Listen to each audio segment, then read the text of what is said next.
January 13th, 2025 of the District Board of Health. And we'll turn it over to our board clerk for roll call and determination of the board.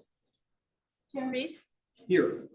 Paul Anderson, Here. Mary Andriella, present. Michael Brown, Here. Steve Driscoll, Here. Dr. Eli Forte, Here. and Dr. Rita Danko. See her. We do have a quorum. Thank you so much. And Scott, if you would be so kind as to lead us in the pledge. I pledge allegiance to the flag of the United States of America and to the republic for which it stands, one nation, under God, indivisible, with liberty and justice for all.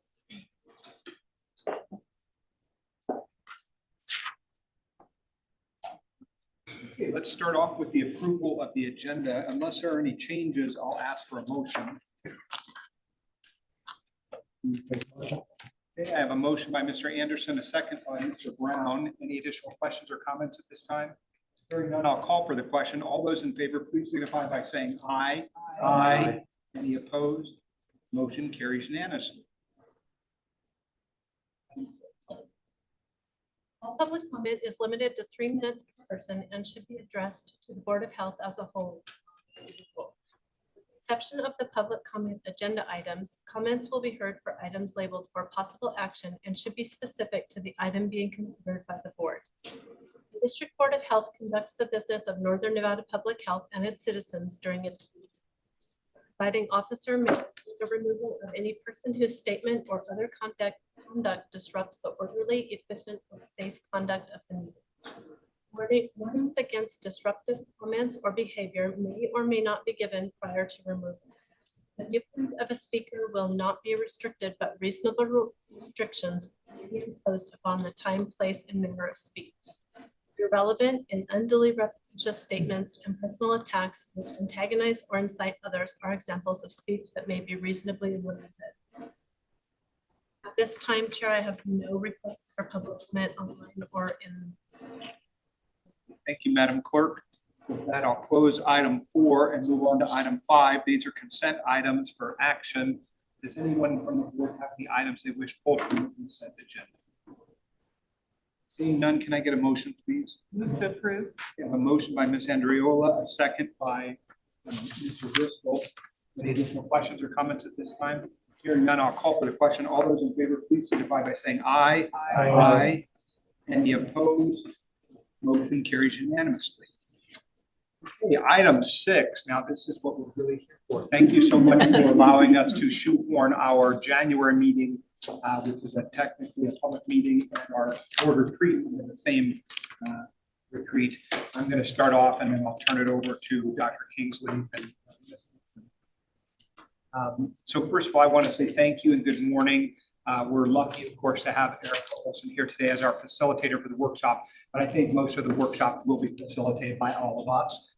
Erica will keep us on track as she always does, and I'm grateful to have her with us. A couple of things. One is that the room is rather hollow, so you've got to speak up, you've got to project, because in order to record and also for the people who are listening at some point or maybe are online, they have to be able to hear us.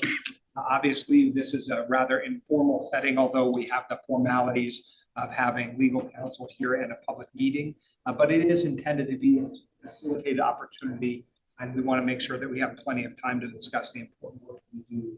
I know that, and we all know that public health is a complex issue and challenges cannot be solved in isolation. Ensuring the health and safety of our region through the Northern Nevada Public Health and what we do every day is critical to a thriving community, and I'm grateful for all of your participation in it. The work that we do requires dedication to service and meeting the needs of everyone that relies on public health to go about their lives with the assurance of clean air, safe facilities, a prepared healthcare system, and ongoing and easy access to community health programs that improve people's quality of lives. Our work also extends to every corner of the community, and as your chair for the next year, I look forward to leading the growing needs and work that it will take to collaborate and serve the agencies, industries, and people that rely upon us every day. And of course, great collaboration and existing partnerships require us to think differently Our landscape is evolving and the needs and demands of providing high quality, highly reliable public health services are greater now than they have ever been. The demands that we require and will drive us to build stronger, more sustainable solutions, I think, are the kinds of things we'll be talking about today. Our focus, of course, I believe, needs to be on the services we provide and the collaborations required to ensure that our region thrives. We also have to build partnerships to improve our ability to provide timely service, customer experience, and improve process. Measurable priorities and outcomes, of course, are part of why we do this and why Ms. Olson has been here to facilitate that level of accountability, the process and alignment of our efforts, focusing on resources and providing tangible benchmarks to evaluate our successes and our challenges. Our community also encompasses multiple jurisdictions, which requires us to identify opportunities for collaboration and innovative solutions to modern day challenges that should not become barriers to an evolving economy. I'm hopeful that our work today with Ms. Olson's guidance will help us to build the framework for a future that is both collaborative, is partnership based, and is oriented around the goals of continued health for our community. I, of course, today welcome your active participation, creative thinking, and openness to new ideas. I know that each of us share a deep commitment to continuing the incredible work of Northern Nevada Public Health, and Dr. Kingsley is a crucial element of that, and his leadership will be required in the next year and in the coming years to lead an evolving organization. Today, when we get our update to the plan that helps us identify barriers, plans, and solutions, I also think it will help us to develop the strategies necessary to carry out our missions in an impactful way. Last but not least, it goes without saying that our collective efforts will not always resolve themselves in the way that we would. Sometimes failure is also the sign of work in progress. And so I ask you to continue to work hard in the jobs that we do, knowing that the work that we do is important to ensure the highest standard of public health for our community. With that, I'll turn it over. Thank you very much, and for those wonderful words. Coming into this, so about 9 months now. Very excited for this, coming in this process, see where we're at, see this board retreat, and prepare us for the next coming board retreat. I also, though I'm coming in, a lot of our board members are coming in, and I see this as a wonderful opportunity to kind of reset and be able to continue forward, take that innovation, efficiencies, see where we're at, and continue forward. So a lot of my comments I've reserved towards the end, but just want to support the chair as well as the Board of Health in agreement with those comments, and the direction and leadership will be appreciated as staff, and what we're going to be able to do not only for the district here, but for our staff as well as our community. Safeguard and how we can help our community through these coming challenging times fiscally, and help us to continue to grow and safeguard and do those things that public health is so connected. So thank you very much, and thank you for all the effort and time been put into this. We recognize all of you and your contributions and practices and where we're at, and also the accumulation of the past few years leading up to where we are right now, and then preparing us for the next stage of strategic planning. So, and again, thank you, Eric, for being here, and over to you this time. Thank you.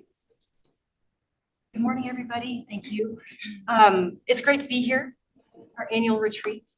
So just a comment for a couple of set of items. As Therese mentioned, let's make sure we're really projecting. I did the dry run remotely, and we definitely need to make sure we're projecting, and the little lights on the ceiling let us know that our microphones are on. So just to orient us to the room, when they're red, they're not. So there you go.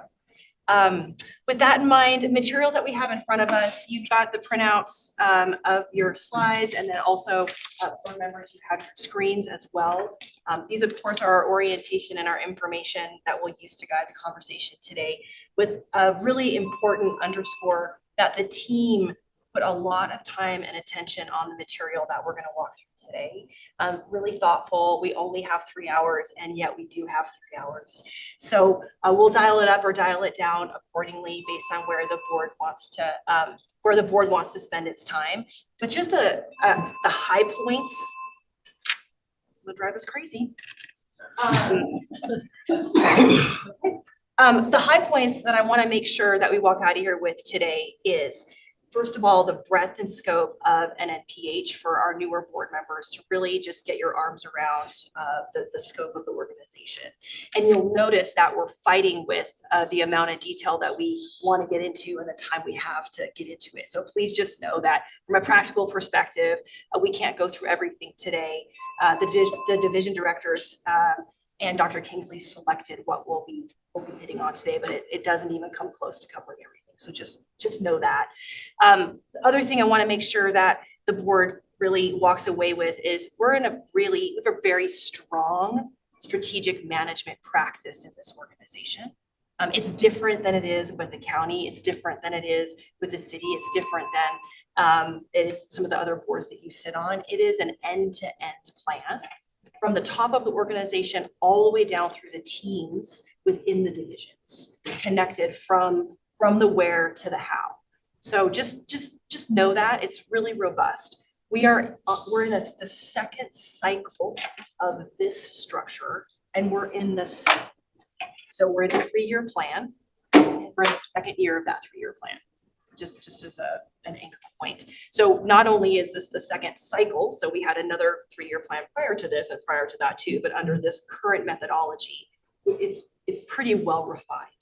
So again, we're going to pull out the high points, but I just want to make sure that the board understands where we are. So next year, this time will be a much bigger conversation about setting the priorities for the next 3-year cycle. So that always gets our brains in flips. So in addition to that, it's very impact oriented. So we really want to have a conversation today around the impact this organization is delivering to the community, with the performance measures that have been put in place under Ray's guidance and all the work with the division directors. As we all know, it's easy to say and hard to do, to pull together that give a story of the whole organization. So this team has done that. So we're really trying to tell an impact story.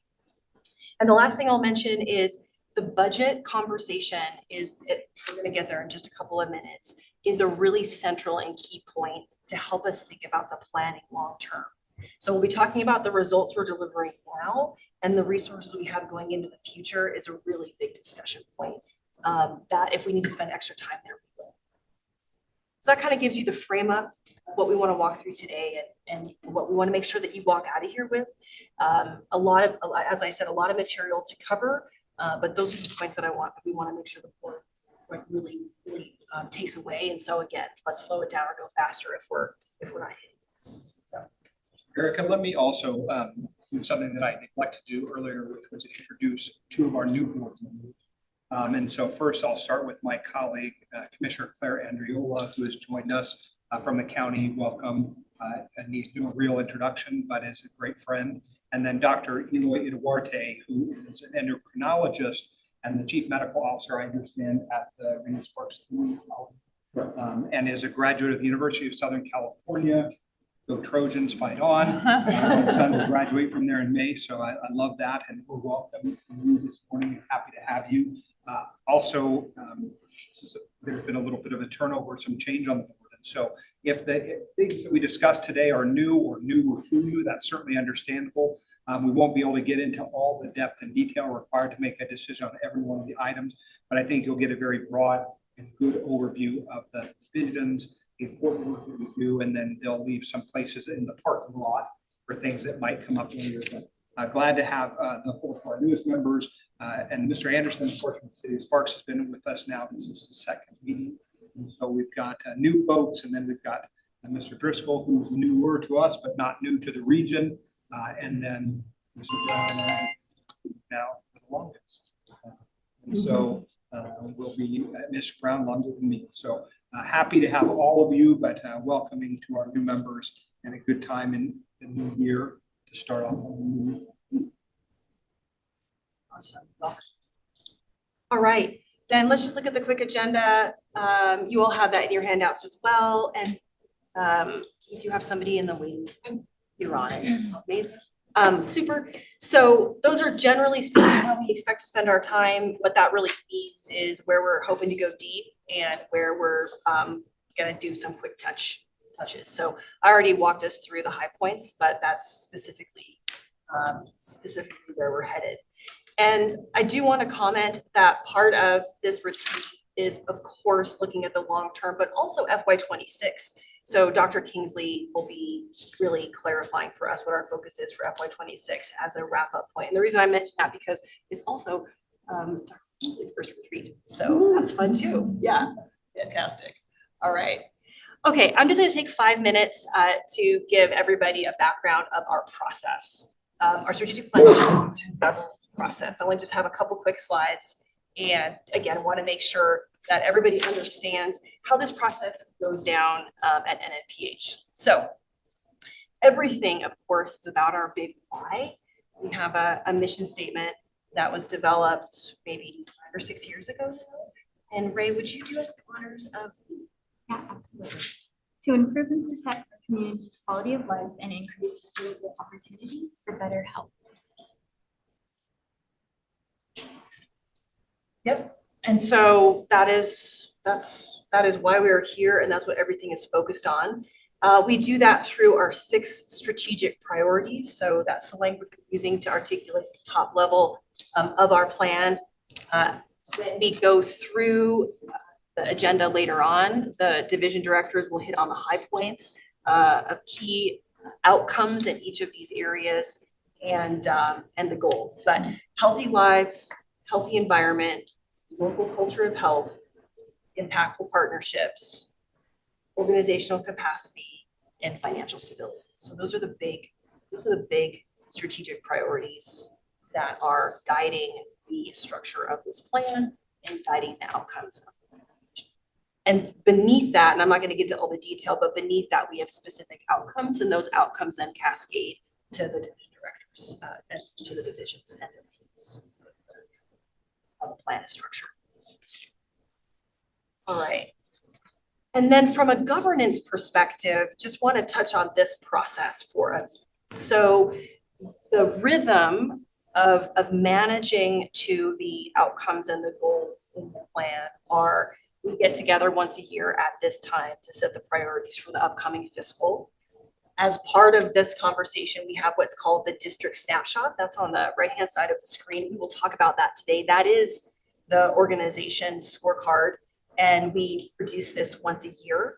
The numbers within that are a lot of times annual in nature. They are an aggregate of all of the divisions, and it is again intended to be a snapshot of the impact this organization is directly delivering to the community. So we'll look at that. We have a couple of minutes to go over that. Supporting that on a quarterly basis, the board receives a quarterly results performance report. So that again includes everything from the strategic priorities through the initiatives. So you do that once a quarter. The next one you'll be receiving for Q2 in February. And then you have your monthly division reports. And of course you get those monthly, and those are in your board packet as you would expect. So those all layer up together, but that's how we guide and manage them. That's the rhythm, that's the structure. It's a living, breathing plan. We don't just talk about it once a year. Ray, anything to add as our champion of the process? I think the only thing I would add to the quarterly results that all of you receive, in those quarterly reports, the board stays very engaged. It's management, outcomes, and those initiatives. It's very detailed. So what you're going to see in the district snapshot, those metrics are actually rolled up into some higher level metrics that we've selected to share with the board. But you will get the details every quarter, so you can dive into those details. You can look at the initiatives that help us achieve those outcomes, and we present on them. So you always have the opportunity to ask questions. But this board typically stays pretty engaged in that performance management system just through that presentation alone.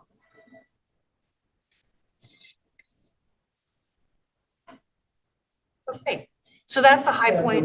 And just on these points for the board. So these reports that come out is really sometimes in our busy lives, it can become a little bit of white noise. Our monthly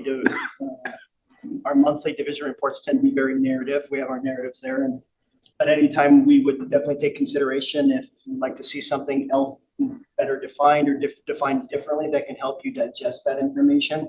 So as you go through this process, you have any recommendations towards that monthly reports, something that, oh, I can go through this and see where I want to pick out certain points, still have narrative or this or that. So in the future, as we review over the next few months, any critiques as a new board or anything there that you'd like, or recommendations, this will help me better understand on a monthly basis. We're definitely always open towards that, but this is really your month to month where you can go through and see how staff is performing. Awesome. Okay, so with that, again, that just gives the board a high level view of the process. So with that, we are at our annual touch point. And as I always like to say, the plan is the budget if the budget isn't connected with the plan. So we're starting with the budget and fiscal health and stability of the organization, a little bit of current status and really thinking beyond.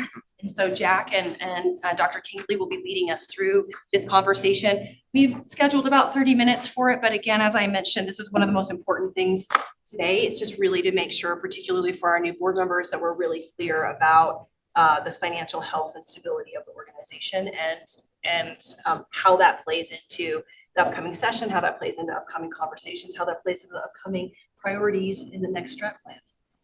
Jack, it's all you. Good morning. I'm Jack Zentino. I'm the Administrative Health Services Officer.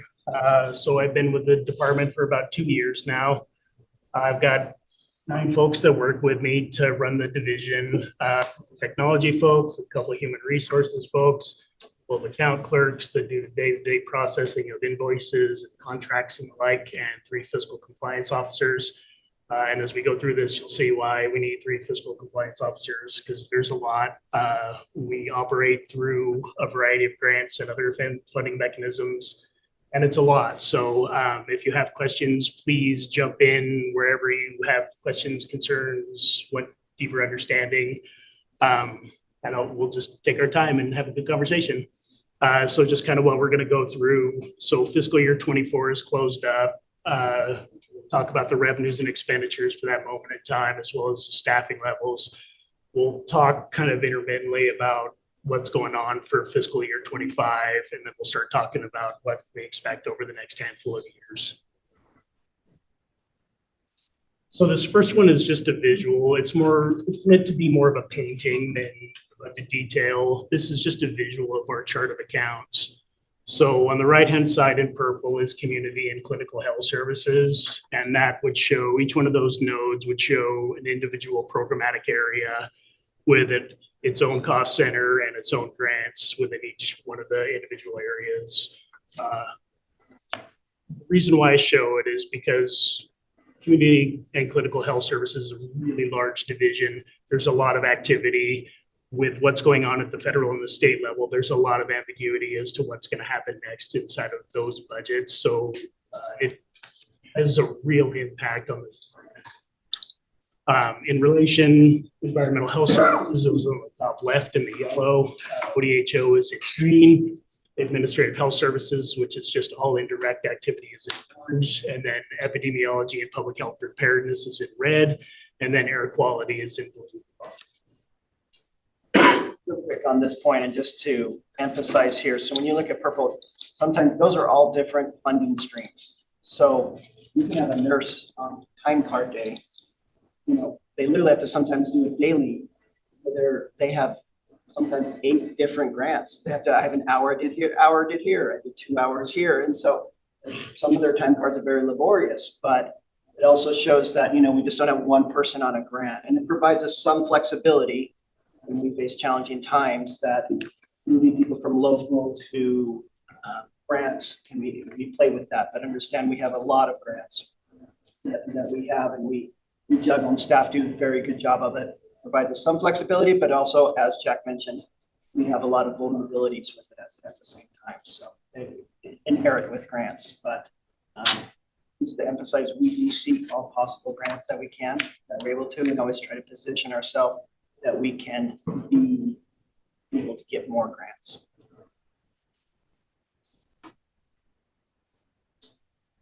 So we'll just dive into the fiscal year 24 revenue side. So I did a 5-year here going back to 2020, just to kind of show what the department looked like prior to COVID. So at the bottom is the county transfer at about $9.5 million. That's been level for a long time at this point, since back to about 2016. We've been in discussions with the county, and there's an expectation that we're going to increase over the next year or two and get our budget at least as close as we can to equilibrium with some efficiencies that we're going to create on our side as well. In the light blue is charges for services, and in the darker blue is licenses and permits. And over that 5-year period, we were able to bring that up by about $1.5 million. And that means we were able to come up by the CPI, we've reevaluated our fees, and through the work that we've done over that period of time, we're able to increase our revenues by about $1 million. And just as to create a frame, the same period, over that same period of time, our salary spend has gone up by about $7 million. So we're doing what we can to bring in additional revenues, but it's a struggle for us to get where. At the top level is our essentially grants. So this is intergovernmental, so it includes a couple of sources of DMV revenue, but most of that is grant funding at the federal or the state level. And you can see when we hit 2021, that spikes really high related to the COVID funding. And then it stays high for a period of years. A good chunk of the COVID funding has ended at the end of fiscal year 24. We've got a couple of pots that are left for fiscal year 25. And then it really kind of tails off when we get into 26. There won't be much, if anything. There's still discussions, and a lot of it is really rapid turnaround. But at this moment, the COVID funding is really drying up. So just another picture of that. Roughly half of this is intergovernmental, so half of the revenues that we bring in are related to grants. The charges for services, a whole variety of activities that we do. License and permits, same things, a whole variety of activities that we do to bring in that 13% of the revenue. And then the remainder of it is the transfer that we're able to bring in from the county.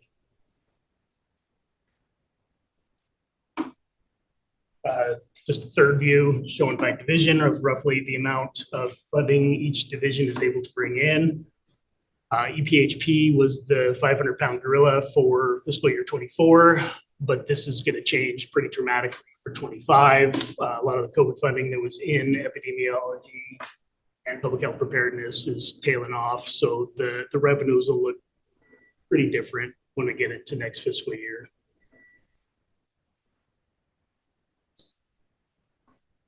On the expenditure side, we did this two different ways because I think there's a couple interesting features here. At the very bottom is salaries and wages in the dark blue, and then the lighter blue is benefits. And then the kind of gray is overhead, which is charged from the county. So we end up paying the county for our overhead costs. And as you watch it from 2020 to 2024, we go from a little bit south of $20 million to closer to north of $26 million. So you can see salary benefits overhead over that period of time have increased pretty dramatically. The orange is capital. So during COVID, we purchased some equipment, things of that nature to deal with the COVID pandemic. And now the orange that you're seeing that's increasing is the TB clinic that will wash through our budgets over the next couple of years. And then in the yellow is the services and supplies. So on the right-hand side, I put that down at the bottom so you can just kind of track what's happening over time. A lot of this was contracted staff for the COVID response. Those folks have mostly gone at this point. We've got a couple of contractors left, but over the course of 25, 26, that yellow will reduce down to about 10% of our total spend. So that includes things like biologicals for community and clinical health services. It includes all the things that we purchase like chemicals, vector, all the training that we do with staff.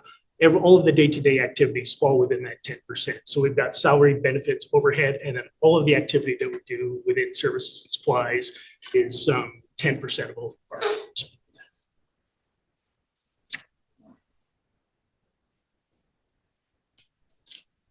So just a second view of the expenditures. So you can kind of see percentage-wise, roughly the same thing that I'm talking about, that we've got roughly 24% of that is services and supplies at this moment in time.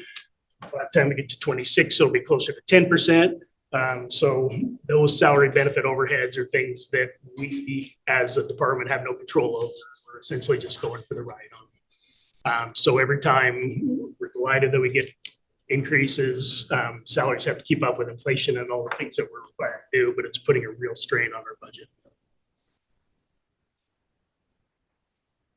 So on the expenditure side, you can see that CCHS is the 500-pound gorilla in this particular room. And this is just the nature of the work that we do, that community clinical health services is a safety net for the community. We try to get as much reimbursement as we can for the activities that we provide, but most of that comes through things like Medicaid reimbursement, which at this point is almost immaterial. We bring in probably $500,000 a year in reimbursements from insurance products. So it's really challenging to address the needs of the community and still manage to maintain our budgets. Like I said, on the EPHP side, the COVID funding is washing out for 25. So each EPHP will look really different for next fiscal year. EHS, air quality will remain pretty stable. ODHL will remain pretty stable, and AHS will be here forever. So this is revenues and expenditures by division. So in the blue is the revenue and the orange is expenditure. So essentially what I'm showing is that anywhere the orange is above the blue is where we spend our local transfer, that this is where we put the local dollars to all of the activities within the department. CCHS obviously is the largest. EHS and air quality will have some increases for 25. We reevaluated fees for fiscal year 25, and we projected somewhere around $2 million in new revenues. We don't know whether or not that's going to come to fruition. It's probably going to be a little bit less than that when we get to the end of the year, but we hope that EHS is closer to about 90% recovery and that air quality is above 100%. EPHP will look really different for 25 as their COVID funding disappears, so that there will be more local transfer or a reduction in activities that will have to be focused on. It's just a real practicality. So looking at EHS, where you see, it's lower, you look at AQM, where we're near almost cost recovery. And that's where we want to be with our, these two organizations, because they're primarily cost recovery. So when you look at EHS, so recently, a year ago, we increased fees, and there were some significant fees. Restaurants went from roughly 600 to 1,200.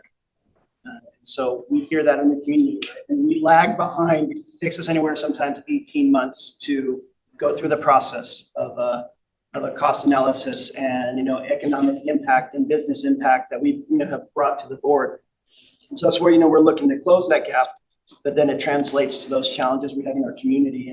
And then if our community, so we're at the end of COVID and still during it, they couldn't get products. Prices have gone up, inflation has gone up.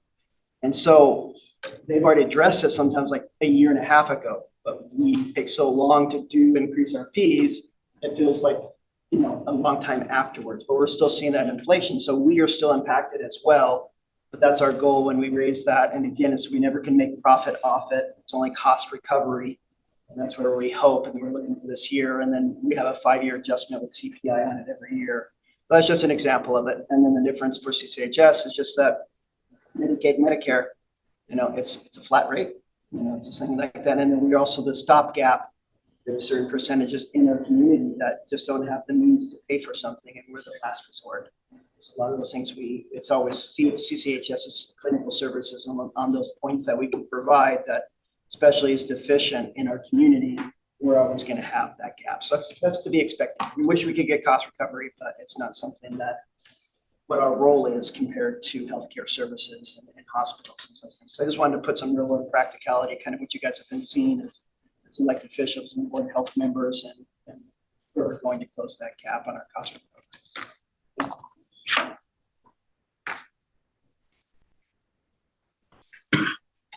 Their staffing level, FTE. We have about 202, I believe, FTE for fiscal year 25. Obviously, CCHS is the largest. They've got 81 total FTE, including that 7.8 there with the intermittent hourly. There's probably 30 plus individual nurses that are doing that activity to cover those 7.8 FTE. So even though the FTE doesn't look like it's a lot. The amount of work, the amount of people that are moving through the division on a day-to-day basis is a lot. Followed by EHS, the next largest, 46 staff, EPHP at 30. There's going to be some caveats within CCHS and EPHP that even though there's 30 positions inside of EPHP, there's more like 22 that are filled at this point. We've got some that we've removed because they're no longer relevant because of COVID response. And now we're dealing with funding issues. So we have positions that are sitting vacant for a period of time until we can identify whether or not there's pots of funding available. Followed by air quality at a little under 23 staff, and then ODHO at 15, and the mighty ODHO at 10, or the mighty AHS at 10 staff. And maybe just a few points on those when you're looking at these. You know, we would love, you know, to explore the intermittent or part-time, but we have challenges, but we also have a very specialized educated staff. You know, that requires that full-time, from becoming a registered environmental health specialist to nursing to, and for our grants too require that. So we have a very highly educated staff, from masters in public health to engineers. So we don't have a lot of opportunities to do those positions part-time just because we have such specialized staff. That's a challenge for us. And here, just a second view, year over year, FTEs. We can show the growth in each one of the divisions. ODHO took on a grant, so they increased staffing levels to work the grant. AHS brought on additional fiscal compliance officer because the nature of the complexity of the work that we do. Air quality has gone up a little bit over this period of time. CCHS has had a pretty good jump, but there's also receding backwards now post-COVID. Those pots of funding are drying up. In addition, a lot of the other pots of funding that we have are insufficient to deal with the cost of salaries at this moment in time. So we're navigating CCHS carefully, but you can see that their staffing levels are receding. EHS has slowly seen some growth. They could use some attention at this moment in time.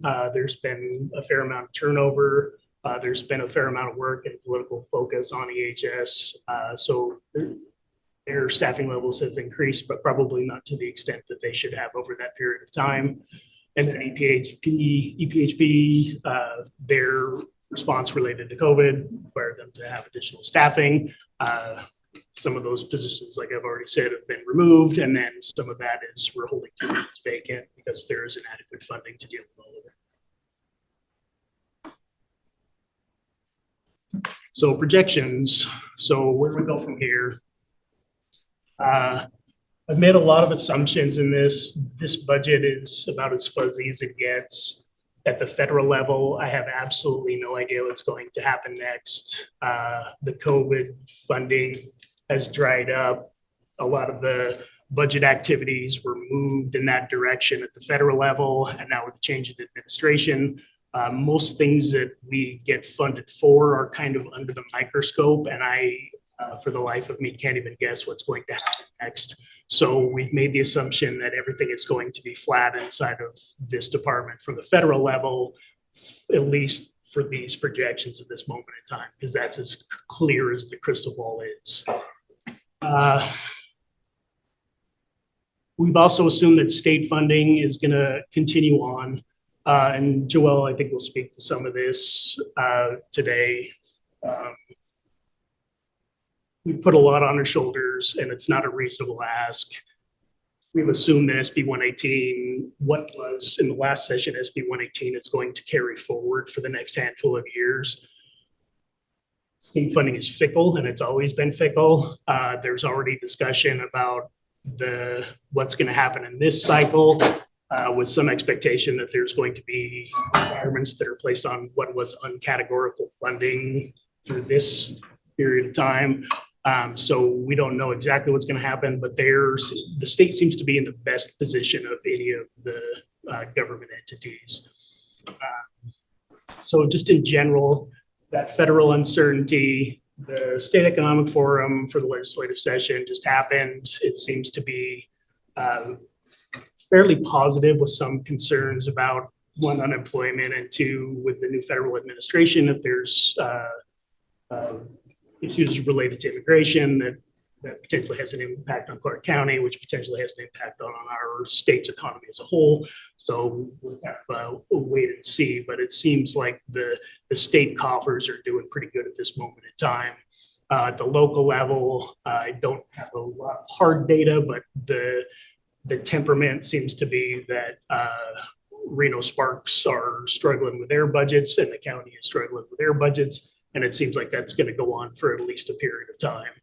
So we're just assuming that there's not a lot of hope for us to get fully funded at the local level. Just a little history on this. So with the state funding SB 118, it's historic. So it's not something that we've had since 47 in public health funding of the 50 states.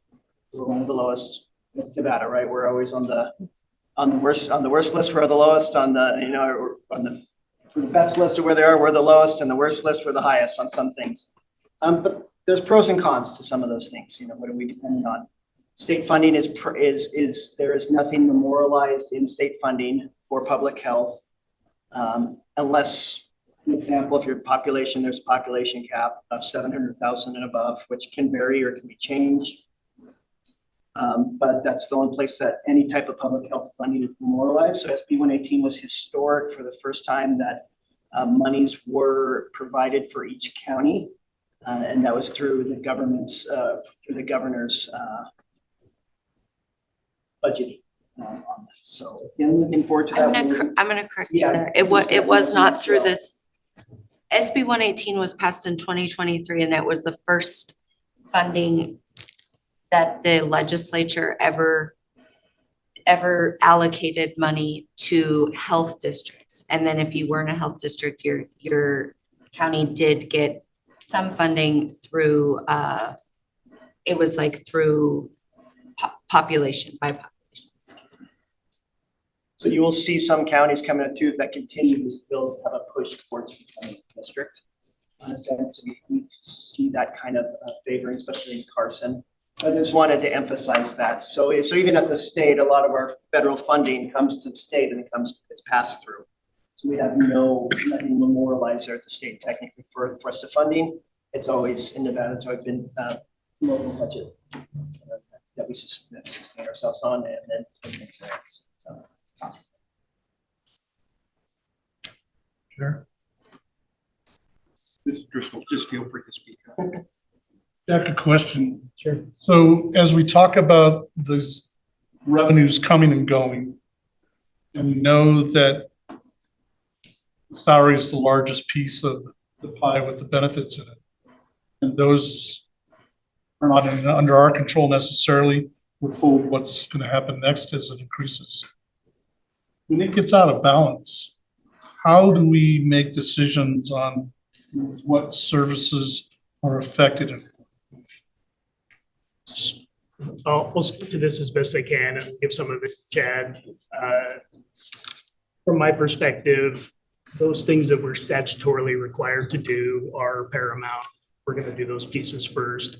Those things that the community needs from us, we're going to do second. Those things that have some opportunity for discussion, those to me are the things that come to the board discussion. These are the activities that we don't have adequate funding for. We either need to make a decision to drop them off the back, or we have to find additional funding to cover them. And what that looks like, I'm not entirely sure. I know that our budget has to be in balance. So we either find the funding, we create the efficiencies to find the savings at this point in time, and we'll allow that to play out over the next 18 months. But when we get to the other side of 18 months and we hit kind of our fiscal cliff, we'll have to make those decisions that we either have adequate funding in place to deal with them, or we figure out how to drop them off the back. And to add to that little historic, so for the past few years, so the county went through, as you said, we kind of told salaries, we are still part of the county on when it comes as based in the ILA or in a local agreement, to manage our human resources, which deals with our budget and salary. So about 2 years ago, the process, Korn Ferry was invited in, and they came in and evaluated, the level of our staff education. So that did increase And then over the next 4 years, there's a cost of living in COLA that is being appropriated, that is for each of our staff members. So that's really where you see our budget going up and where we're trying to get our budget to equal out, to stabilize out. Because it's been 9.5 million base transfer since 2016.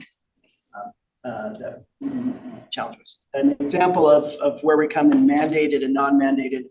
So I'll use vector. So rabies, tuberculosis, those things are mandated that we have to do.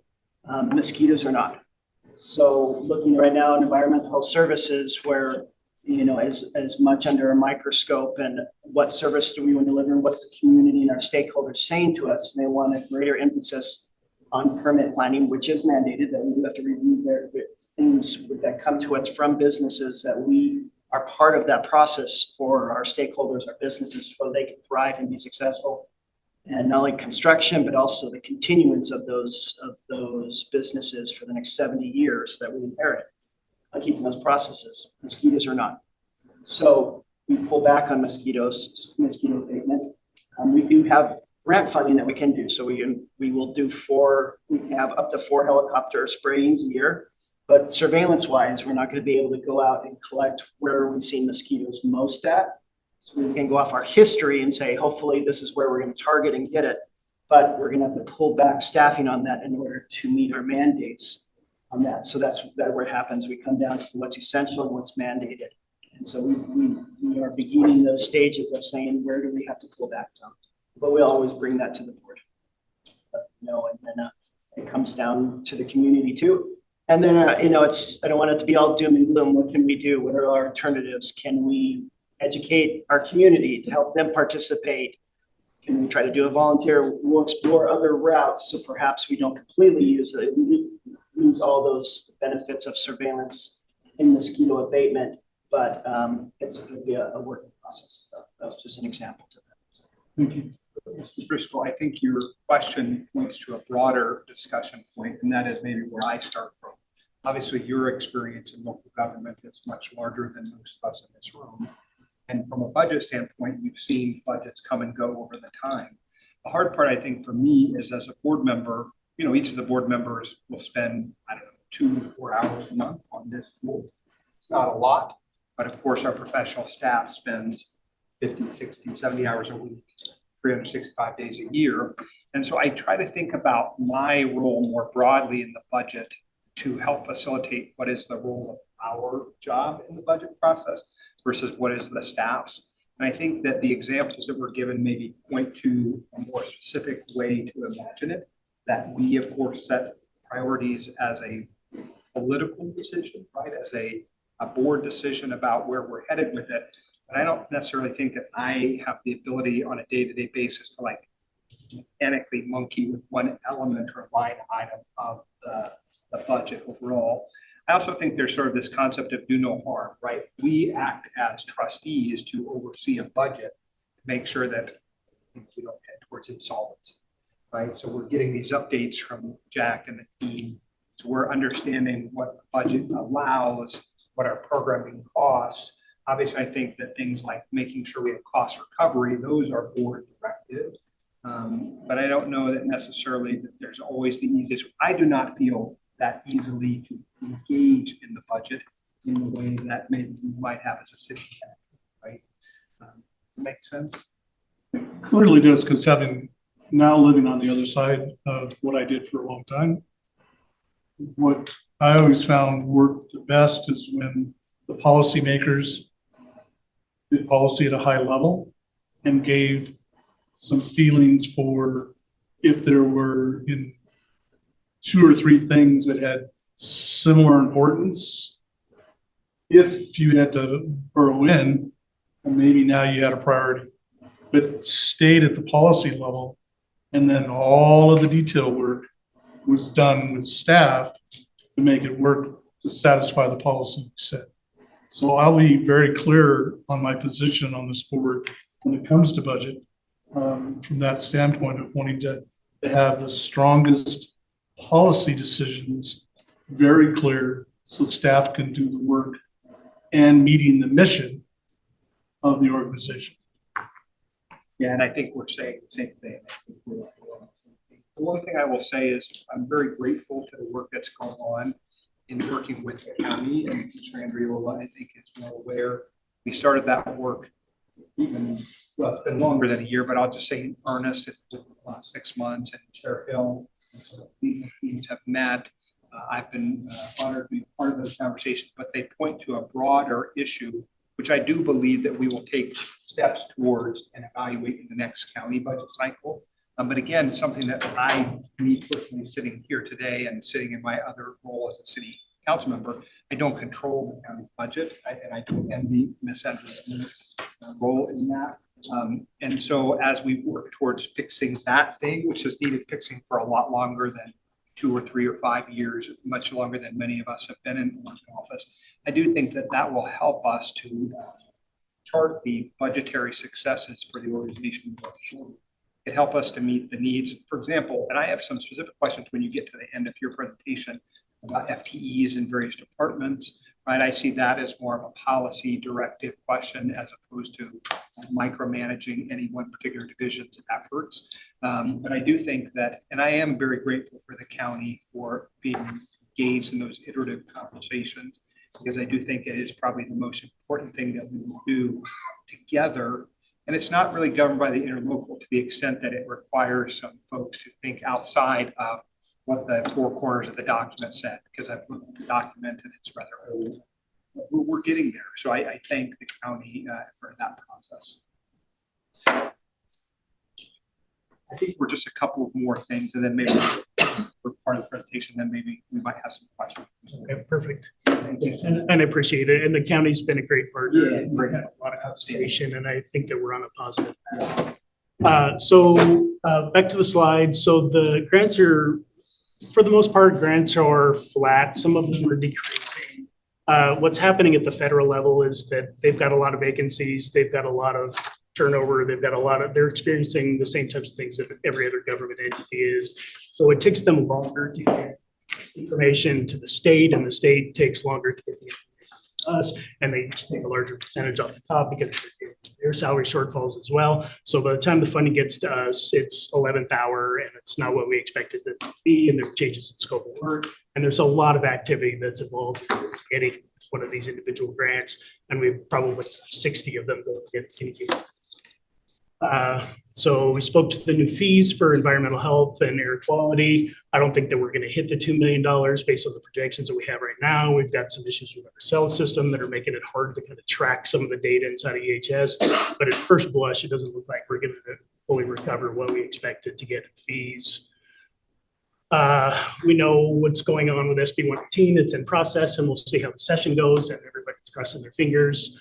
On the revenue side, it looks like our revenues are relatively flat for this fiscal year for 25 and going into 26, but really we've lost a significant chunk of COVID funding, and it's been replaced by the SB 118 funding and the increase in fee projections, as well as the TB building that's moving through the budget at the same time. So the revenues look relatively flat, but we've already kind of hit this fiscal cliff that's going to start driving our ending funds.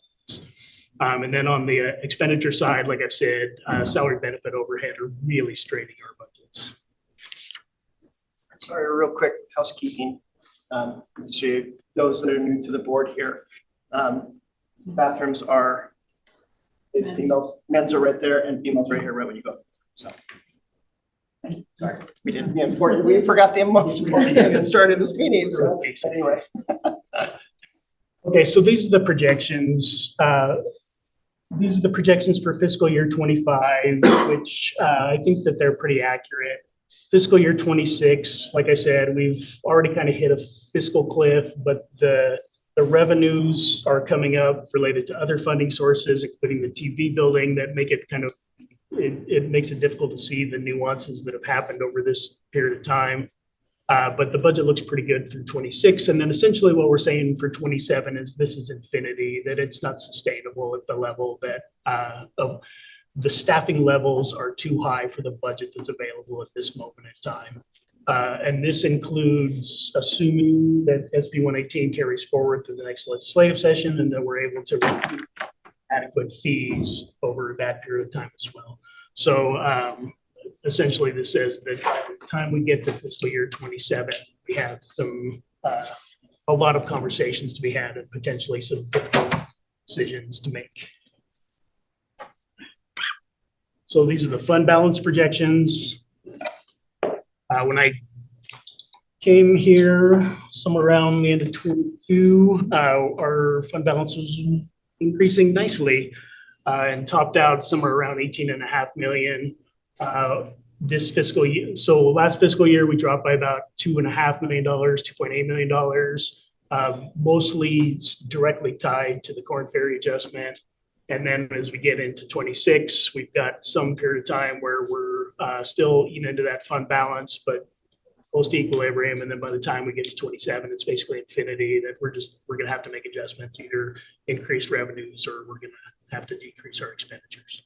And then, so looking at this, and some point for the board to consider, Sparks, Reno County, we're all facing this. Familiar graph to all of you right now. So looking at this, governments have been here before, so we find our way through it. And on these points, but looking at our fund balance, this is 18 million was the highest we ever had, and slowly going down. Is there an opportunity for investment here? Take 5 million and put it in, and we could get an extra 100,000 off it, something to the effect. But when you're facing a downward slope to that, usually, so we've already eaten, this year we're eating about 2.6, I would say, out of the general fund, and prior year 2.2. So we put in our money. We can continue to do that, but we're not sustainable on that point. Just like other governments, we have to maintain anywhere 6 to 7% within the for solvency. Law. What's that? 17 by board policy. Yeah, by board policy. So you guys do set that policy. Where we're unique on that point is that perhaps we should be a little higher towards 10%, and it's something I'd like the board to perhaps consider in the future raising, just because while sometimes we'll float a grant a whole year before the money even comes in, we have to have the cash on hand. Another example, it's recently, we have a lot of variances during the year. So in tuberculosis, we just got notice. So the most common medication is isoniazid. I'm mispronouncing that, but Isoniazid. there we go. And so it's the basic, it's the go-to gold standard treatment for tuberculosis. Now we have been receiving it through the federal stockpile, but that was $2 a pill. We just got notice it's going to $100 a pill. So when we have instances like that, what do? Now, one, we need to take it to our federal level and say, like, what is, this is like insulin going up to a point or whatever, that's not even 100%. We're looking at thousands % of an increase. So maintaining just the solvency, yes, by law, but we should probably maintain a little bit more when those instances come up, because it'll take a year or two before enough people complain to the federal government before an intervention is made to reduce that pill back down to an appropriate level that we can sustain. But we have to float that now, $100 a pill for not only our 6 to 8 cases a year of tuberculosis, but our 200 to 300 latent cases that we also treat, and if those go up at all. So that's where in public health, sometimes we differ, that we would like to keep a higher end balance for those purposes. So it's something to consider for the future. I just wanted to give a real life example towards that.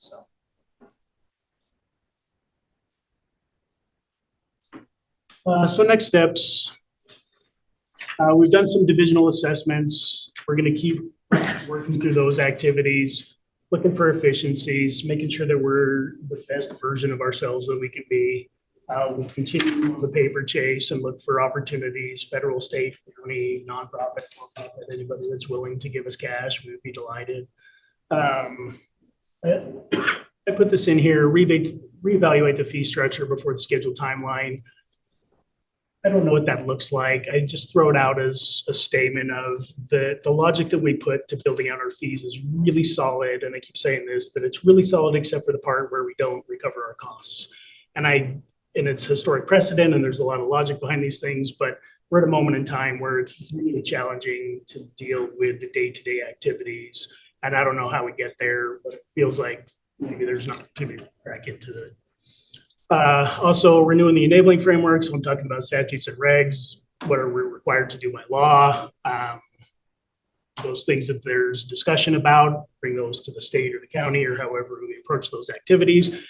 Or we figure out how to reduce other activities to make sure that those are available. And then we have to begin implementing changes by July 1st of 2026. We're starting to slow our spend right now. We're holding positions vacant. We're doing what we can to look for efficiencies and make sure that it's not a hard drop if and when we get to that point. But we would need to begin implementing these activities by fiscal year 27. So we've got a little bit of time, but the clock is ticking. So and I believe that's it. On those points, just to add to the discussion, beginning July 1st, 2026. So we have an opportunity here also to do our part. So Aaron and I, with Jack and to the directors and to our departments, we've issued a 10% reduction. We have the opportunity to use attrition. We want to safeguard our employees. We want to make sure that they feel that they're safe and secure. And we communicated that to them in full transparency. And so we've already begun, each department is assessing each position becomes vacant. Do we hold this? Do we need it? Is there redundancy? Is there an efficiency that we can improve? Could we could we go to the county and ask for one-time funding for a type of software that will help increase efficiencies? So we're exploring all those options, but just so you know, so that is what we are carrying now and looking into for each department, a reduction of 10%. It doesn't affect EHS and air quality as much. So we are looking across the board. So really public health emergency preparedness,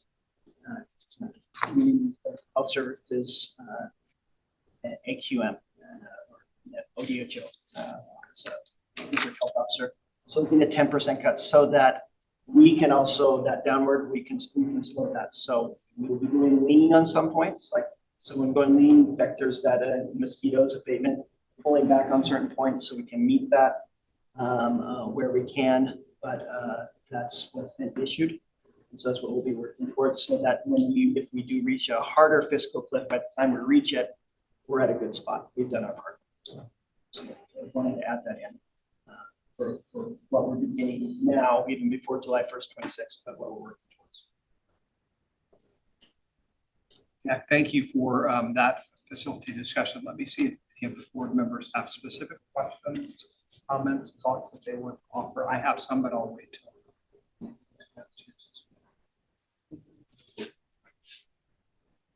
Mr. Anderson.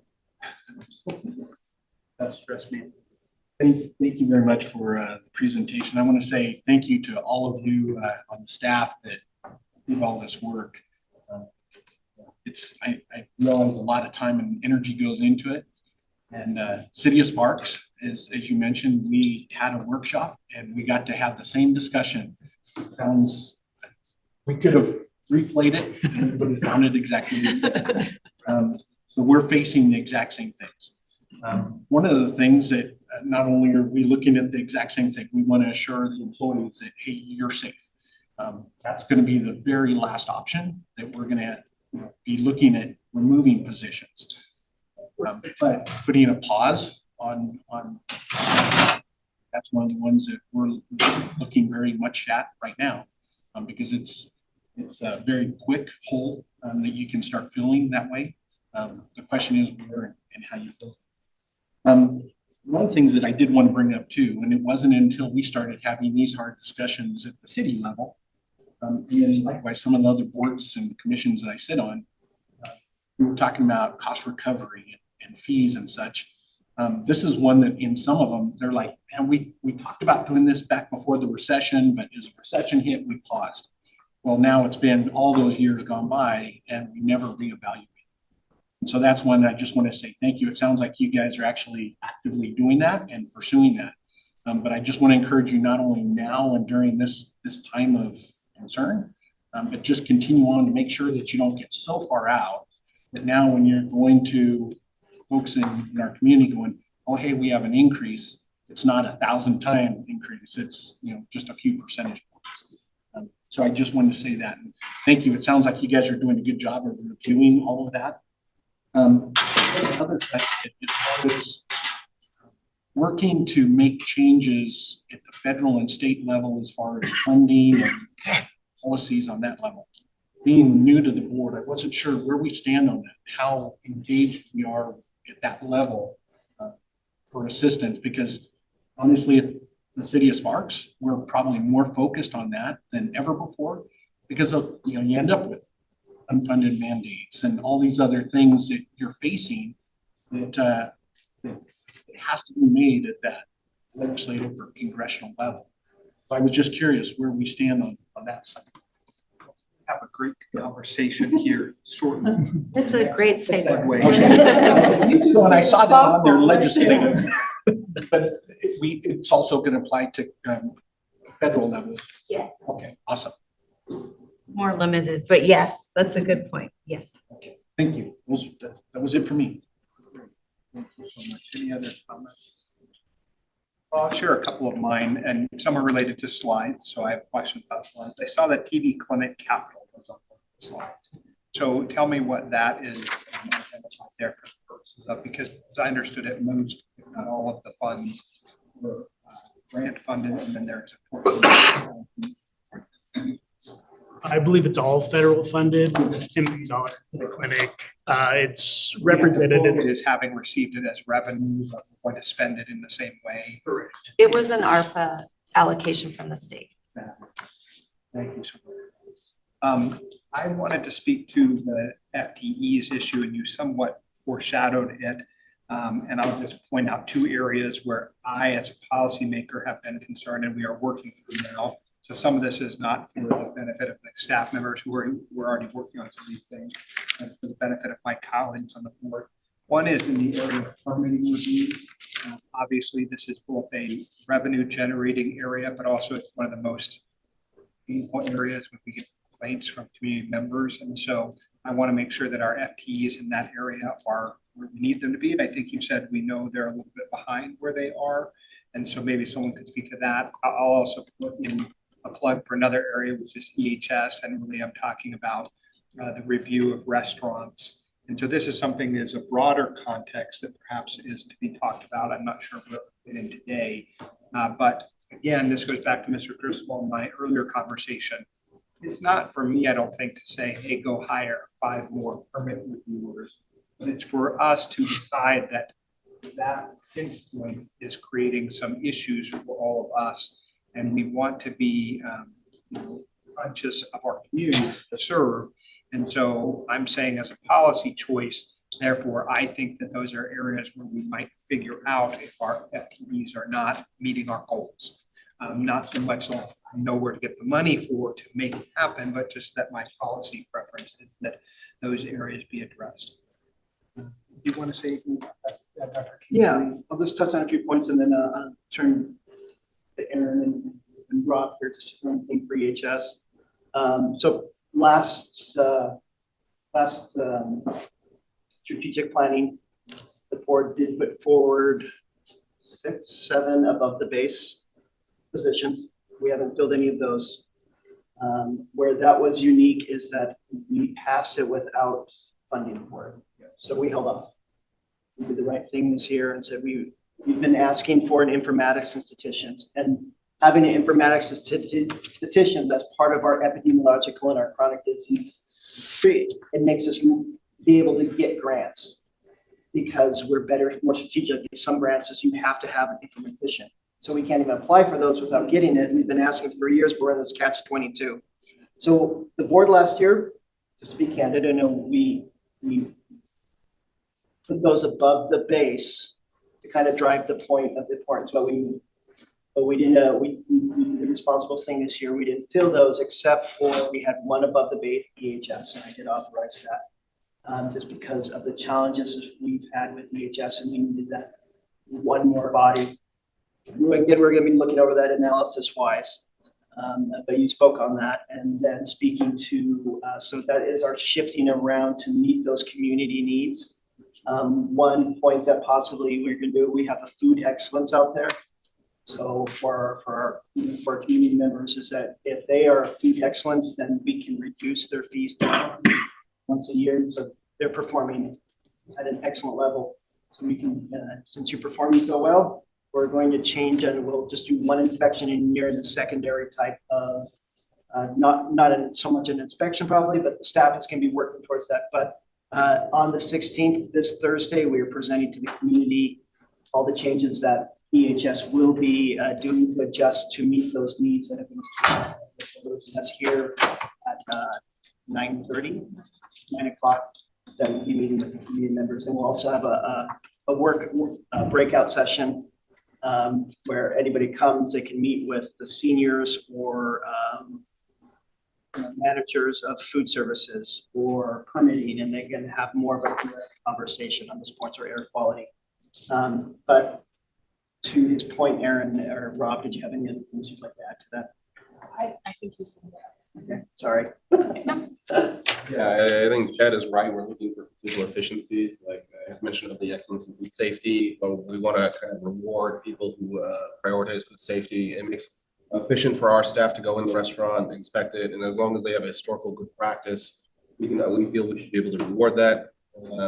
And then we're looking for efficiencies in other places, potentially looking at some of our plan review timelines and kind of tailoring it to meet the needs of the community. So that's kind of our goals when we're looking at this. And how have you let that community know to participate in Thursday's meeting? Meaning, how would they know to come that day? Because it sounds very exciting to me, and I think it's a big deal. We have a lot of, I know Scott's team has been working to kind of push the word out. We also have our food safety listserv that we kind of use to kind of push the word out as well. And then we use our community partners. I think Chambers and the AGC. So we're kind of trying to push the word out through there. That blast goes out today, just because if it's too far away, they forget. And if it's too close, so today it's blasted out, and Rito is doing a social media post on it today as well, stuff we communicate across the board. Scott, I was going to turn it to Scott, but he stepped out, but Scott is organizing. He's organized that today. And I saw communication with Reno.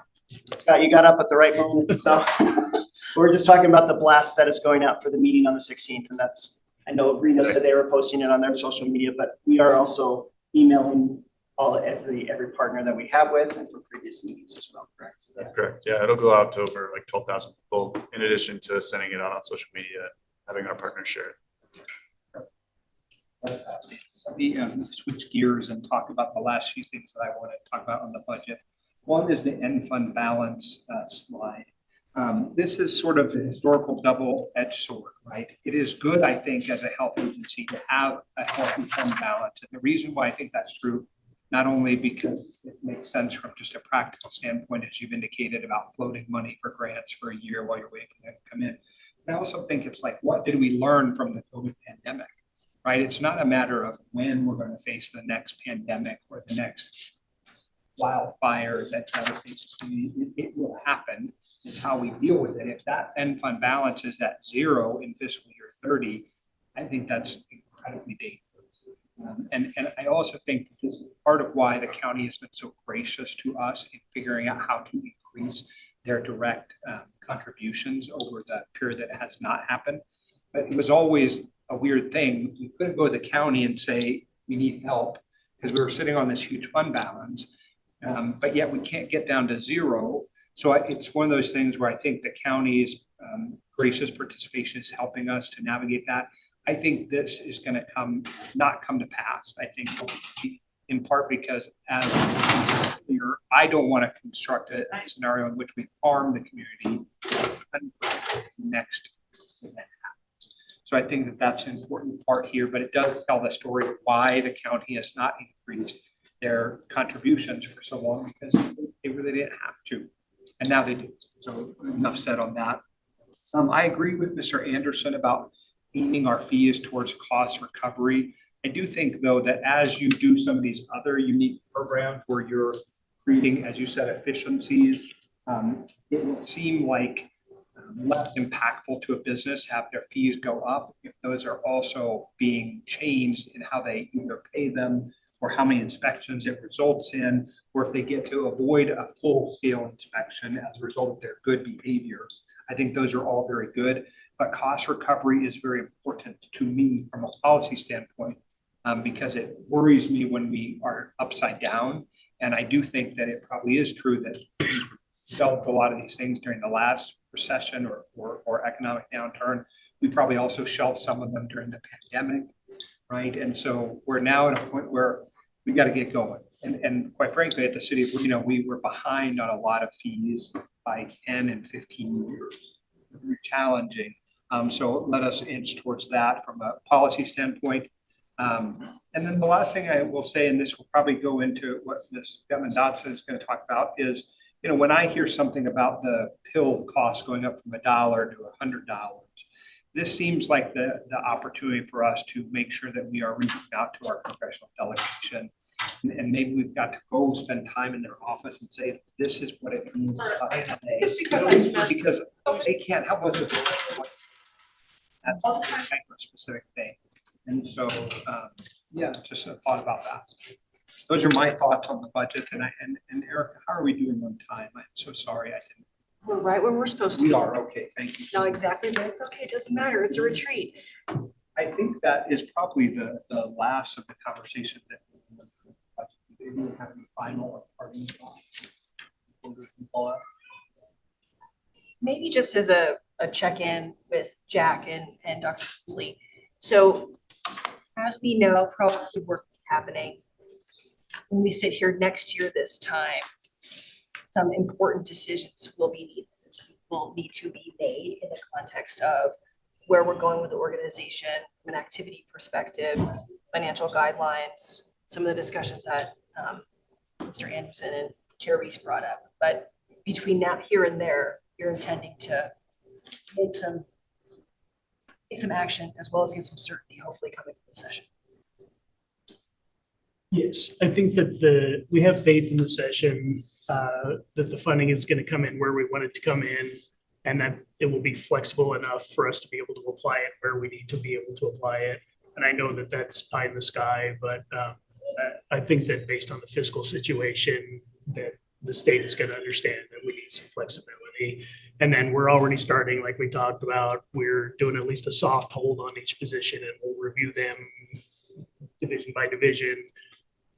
What is it that we can do right now to create that savings so that we don't have a drop if and when it comes to pass? We want to, the person that trained me called it a glide slope, that we've got a glide slope, and we just need to get to the new reality of our budget. So I think that once we're done with this day and the strategic planning, tomorrow becomes where to go from here. So, yes. As part of local responsibilities, so in meeting with the county for the board's awareness, I'll be presenting to the county in February. Kind of a higher overview of this, not as in depth, but just so that they're aware, and so we can continue discussions, especially in a public forum, of the importance of public health, so they have see where it's at, and see how we work together towards changing that downward slope with them, as well as us doing our part. That's in February. As part of that, I also need to be accountable to the cities that are partners. So I've reached out, still working on Reno, but I got confirmation today that I'll also be doing the same presentation to Sparks in February. So I just want the cities overall. So we will also go out so that public's informed, as well as our elected officials are informed of where is the status of their health, what's mandated, what's essential, and garner any advice and guidance from them as members of dialogue. So. And then in February, there is a National Association of City and County Health Authorities, and then there is a State Association of City and County Health Authorities. And Nevada's been a little bit lacking, but we're working towards that. You know, the chair of the SACHO, NALHO, Nevada Association of Local Health Authorities, and I'm helping initiative to really strengthen that, so our relationship with our is strengthened. But once a year, there's called Heal Day. Many associations go and attend that, and that is the fourth week of February. And so on Wednesday, we both Nikki Akers from Carson and I will be meeting with our federal authorities in their offices to discuss these points and different points doing that. And there's also a possibility for a board member, we need a funding possibly looking at that. So I was gonna bring it up to Chair, because I just found out a few days ago.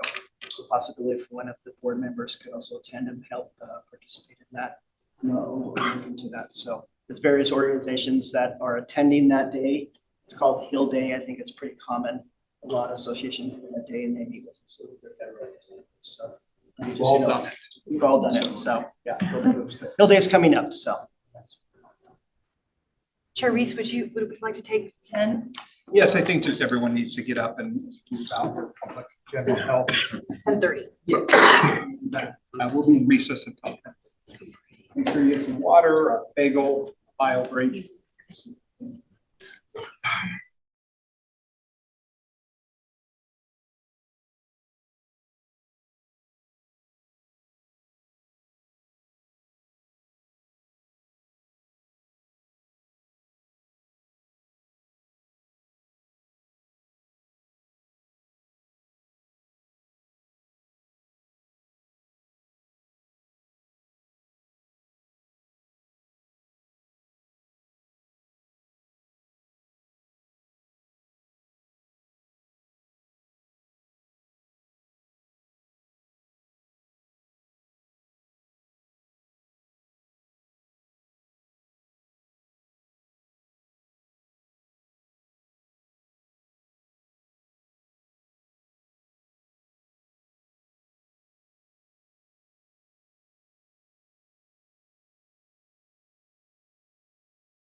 for the last several legislative cycles.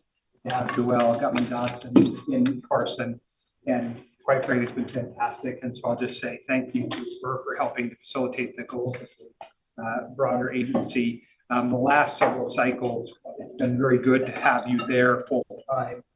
We haven't really prioritized, anyone going down there because our issues have not been so large. We have often had a subgroup of the board. I think last time I was up there, maybe Mr. Dare. And we've got routine updates, but it's gone so very well. So I'm so happy and thankful to all to lead us through this. And before we jump in, sorry, really quick, Joelle, this is the one item that we are seeking action on. We will take it at the end of the retreat. So just as a little bit of a foreshadow, and we've got about 15-ish minutes for this conversation.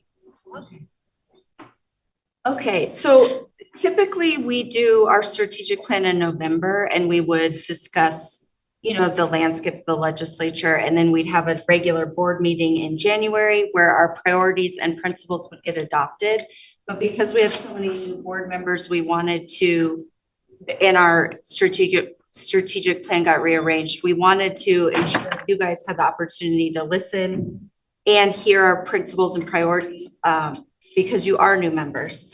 And so today we're going to discuss kind of what our priorities are going to be this session, what we're looking at, and then get our priorities and principles adopted as a framework for the board during the legislative session. But I wanted to just very briefly discuss SB 118 because you hear it a lot, and we use it as like a phrase, but I kind of wanted to paint the picture.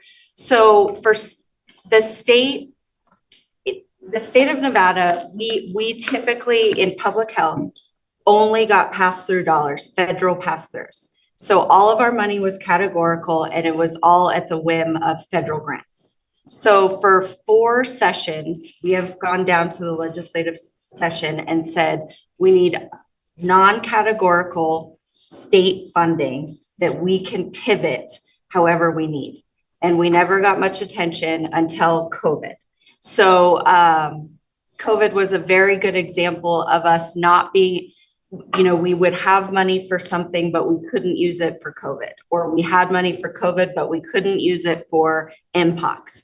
So we finally, through the grace of whoever, we got a one-shot funding. So we got it once through the 2-year budget cycle. And we, with public health in general, got $15 million. Our allocation of that was 2.3. Most of it went to Southern Nevada Health District. They got about 9. And then the rest was disseminated throughout the state. We learned some things through this.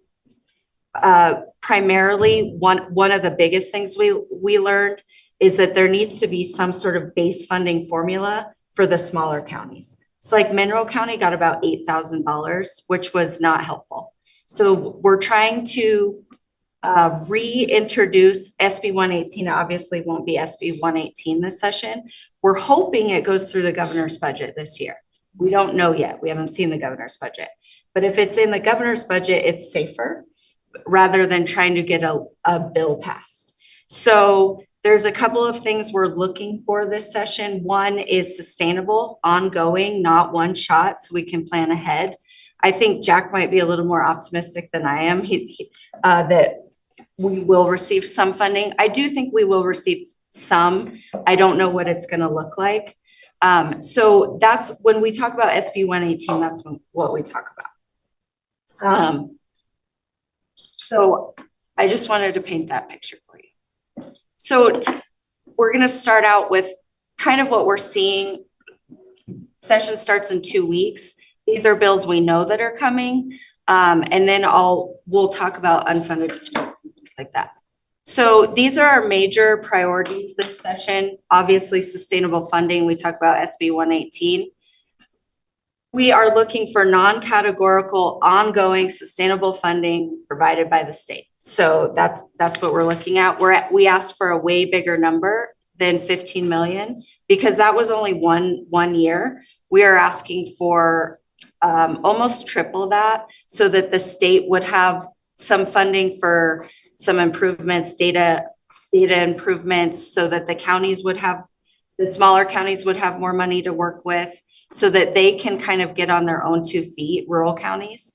And then we failed to include our tribal partners last session. So we've asked for about $5 million for tribal partnerships. So that's sustainable funding. Food vendors were a big topic last, I'm sorry. I'm sorry. Sure. Just, you're using the term "we." Yes. Could you please define that for me? Yes, thank you for that. So we would be our public health partners, and we work very well with SNHD, Southern Nevada Health District. Carson City Health and Human Services is not defined as a health district, but they act as a health district.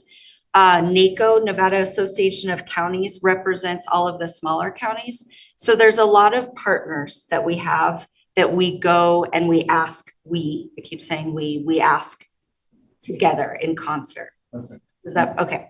Sorry, I didn't clarify. You and I going down to the Yeah. legislators, that makes sense. That's good to know. Yeah. We leave that collectively up to Joel to do that heavy lift. And I would say I call him my work husband. Bradley Mayer is the lobbyist for SNHD. He's a private lobbyist from Argentum Partners. So I would say that's the we I use a lot, but there are a lot of we's. Nevada Public Health Association is also very helpful.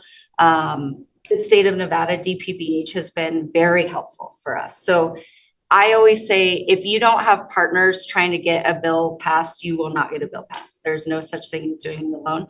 Particularly, we are Northern Nevada, right? 80% of our legislators are from the South. So sometimes they're like, who are you? So that's when it's like, it's the North and the South here, covering 90% of the population. I'd just like to point out the effectiveness of Joelle in her position. Board so many years ago, as well as the district health officer, had made a decision to bring Joelle on. Her effectiveness and speaks to her as well, but also the position. Southern Nevada Health District hired a similar position to Joelle, just because I think even with the lobbyists, they're like, we're still not getting our bang for our buck. Joelle is so effective in what she does, and that's, I really want to commend her and the work that she does. So thank you, Joelle. Yeah, Southern Nevada just hired an internal government affairs because there are things year round, and she's actually from Reno, so we'll give that nod. So back to these topics, and please stop me if you have any questions. So food vendors was a big topic last year. It is back kind of with a vengeance this session. I'm looking for the bill. So last session, it mostly impacted cities where they required cities and counties to do a major overhaul of how we license and permit food vendors, like food cart vendors is what I'm talking about. It didn't impact health standards. This session, they are going after health standards. So we are in opposition to this bill. We don't want people to be able to prepare hot foods at home and then sell them to the public. We don't want to inspect people's home kitchens. We don't want foods added to cottage food, the definition of cottage food. There's complications with this bill because the person that sponsored it last session also sponsored our SB 118 funding. So those are the dynamics we work with, but food vendors will be another big topic this session. Super boards, this is impacting everybody who has a professional license in Nevada. The governor's office is doing a complete overhaul of professional licensing boards. And I think collectively, if anybody has worked with the licensing board there, we all recognize that there's major room for improvement there. There's about 45 boards and they're all run differently and they all have different budgets and some have lobbyists and some don't. It's complicated and ineffective. But the way this bill is structured right now is it leaves more questions than answers. So there's a lot of people working on this bill to improve it. How it impacts NNPH is it would take away the registered environmental health board that's standalone and combine them with professional engineers, landscape architects, and land surveyors. And we're not in a ton of favor of that just because those professions are very, very different. So, but REHSs are a very small group. It's a very small group, so they're probably gonna have to be with someone, we just don't know who. Tobacco comes up every year. There's always something with tobacco, whether it be funding for prevention efforts. This session, one of the bigger bills that's gonna happen is there's a new product hitting the market that is going to be marketed as a cessation tool or a harm reduction tool. Well, they don't want to be taxed at the same rate as they're defined. So right now they're defined as a cigarette, which is $1.80 a pack. They want to be taxed at a much lower rate. We're not in favor of that. Any sort of cigarette is a tool to get people to buy cigarettes or any sort of tobacco, product. So that's one issue. Another issue is we lost our vaping prevention money last session, so we are trying to restore that. That's a hard one for me to lobby for because in one breath I'm asking for non-categorical money, and then in the next I'm asking for categorical money for prevention. So we try to use different lobbyists for that, the Cancer Society, the Lung Association, things like that, to be more of the face of that. There's another bill called SB 43 that has to do with solid waste and safe drinking water that we will be working with the state as well as our other health district partners on. I don't even want to speak to it because I have a hard time understanding it, but it's essentially right now we permit and license solid waste stations. Yeah, we're the solid waste management authority for the county. This bill, I believe, allows the state to.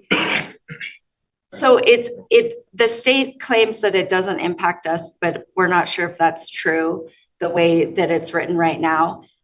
It really impacts the smaller Central Nevada Health District, which is 100,000 population or less. It's basically solidifying language that the state would control the solid waste management unless it's handed off to a health district. So it's a lot about enabling language of whose responsibility is whose. So we're still in talks with Southern Nevada and Central Nevada health districts about how we feel about the bill, whether we're in opposition or support, whether we want to see some language change. So I just wanted to make you aware of it, that's something we're working on. It's a TBD at this moment. And then there's an EMS bill that potentially, we haven't seen the language. The language hasn't been dropped yet, but it would give us enabling language in NRS that would allow Washoe County to license and permit ambulances and paramedics because the state is so behind. They cannot meet their obligation. So right now, paramedics are waiting months to get licensed. So that is something that would grant us the authority to do. We'd need to see what that looks like. How much does that cost? Would we be receiving the licensing and permitting fees? And would that cover a program? So there's a lot of questions there. And then an assemblywoman from the north has been nice enough to hold a placemaker in she gets a certain amount of bills for congenital syphilis. Our rates continue to rise, and we're trying to find language that could potentially help us drop our rates in congenital syphilis. So one of the ideas is requiring health insurance companies to pay for congenital syphilis testing. We're not totally certain that would be helpful because I think most of the clientele that we see with that end up having congenital syphilis are Medicaid recipients. So there's some questions there, but there is intent to try to make a difference in congenital syphilis because the rates are rising. So that's what we are anticipating. Any questions? Sure. Yes. Thanks for defining we. Okay. So the we, I'm every one of these organizations are in various ways are carrying bills. Mm-hmm. I'm on NACO and familiar with some of the bills that they're carrying. So does NNPH have a bill? Do they have an allocation of being okay? Yeah, so you're we working do not very get a closely with we's. yes. Okay. So no health district gets a designated bill. Yes. Do you guys get two? Washoe or three? You mean NACO or Washoe? Washoe. Washoe, I believe 3. Yeah. And 2 of those 3 partnered with NACO, and I won't go any further. Yes. And to accommodate because it fit really well with NACO. Right. So. Okay. So no, we do not get an allocation. Thank you. Joelle, just a thought, maybe lightly touch these and jump to the principles and Okay. priorities.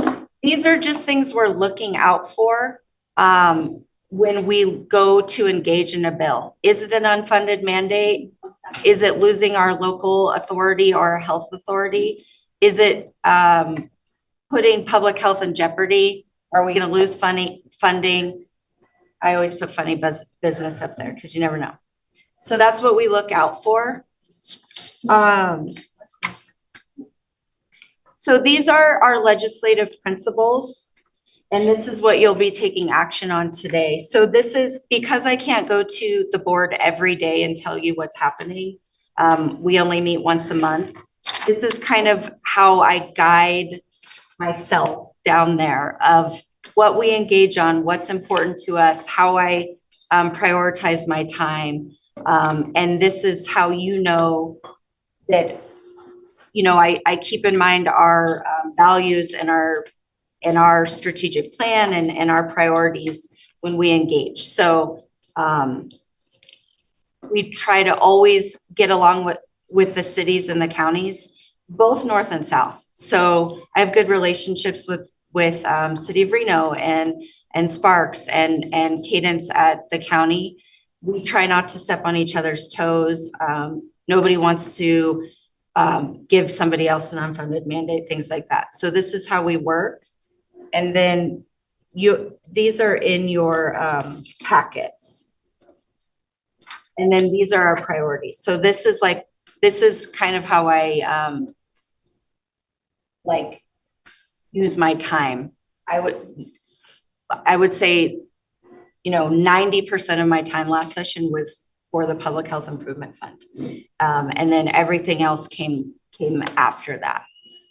So we have quite a few issues this session, more than I've ever dealt with, like more bills that I know we are going to be spending time on. So that's kind of our gauge. Any questions? From a board standpoint, what I'll be looking for is a motion which adopts these legislative principles priorities. And if there's any specific direction to staff that is identified, we need to know about it now. Again, during the last legislative cycle, I think we met weekly.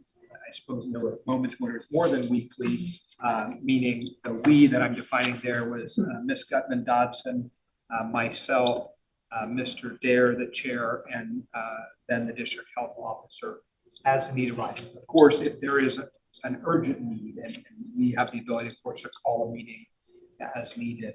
But in general, these are the priorities and the process that we called out for in the motion. Does anyone have any questions about what they're seeing on the screen? Yeah, just to follow up to Chair Reese's comments. So typically, if I can, I will come to your board meeting and give an update. If I can't, Chad, I will give Chad a message and he will. And then there's a Nevada Public Health Association call every Friday morning that kind of lots of stakeholders are on. So I'm on that call every Friday morning. And then as needed, typically I would meet with the health officer, the chair, and the vice chair to discuss, like urgent issues. And then, so that's kind of our process through the legislative session. And then Board Member O'Driscoll noticed that I had a mistake in a vision for 2025 and beyond. I wrote, as we look ahead, the Northern Nevada Public, it needs to correct to say Northern Nevada Public Health is committed to working collaboratively with partners across the state. So I just wanted to put that on the record before you make your vote. Any questions?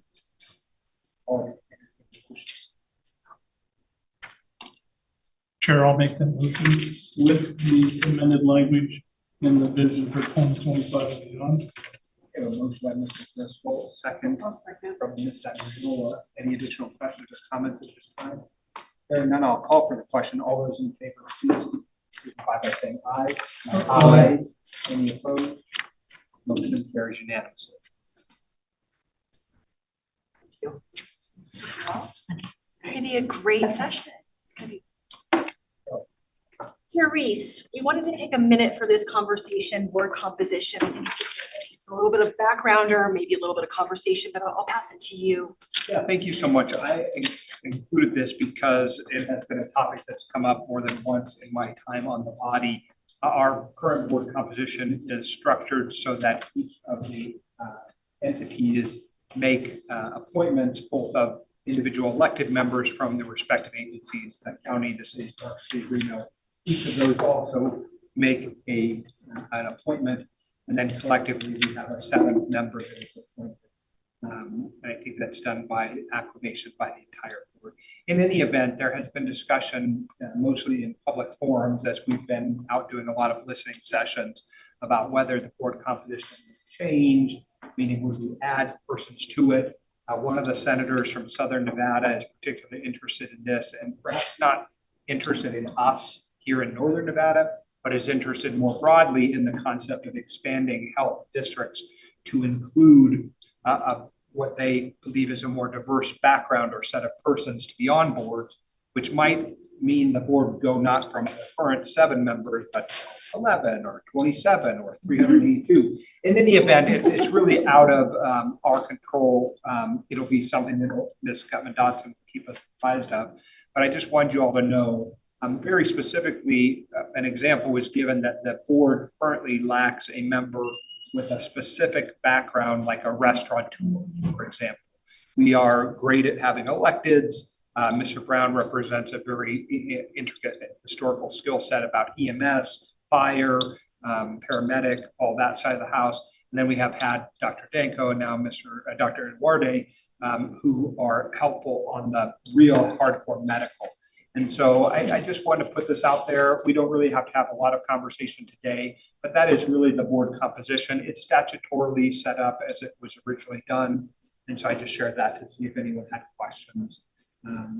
Certainly, each respective entity, the county or the cities, can nominate people that they want on the board. If I, for example, desired to have a restaurateur on the board, I could nominate one to be on the board. So it's one of those things where perhaps not as important as some people are making out to be, but as important as some are making it out. Chair Reese, Ms. Dixon has a couple. It'll be very quick. I just wanted to give the actual documents that showed where this determination is made.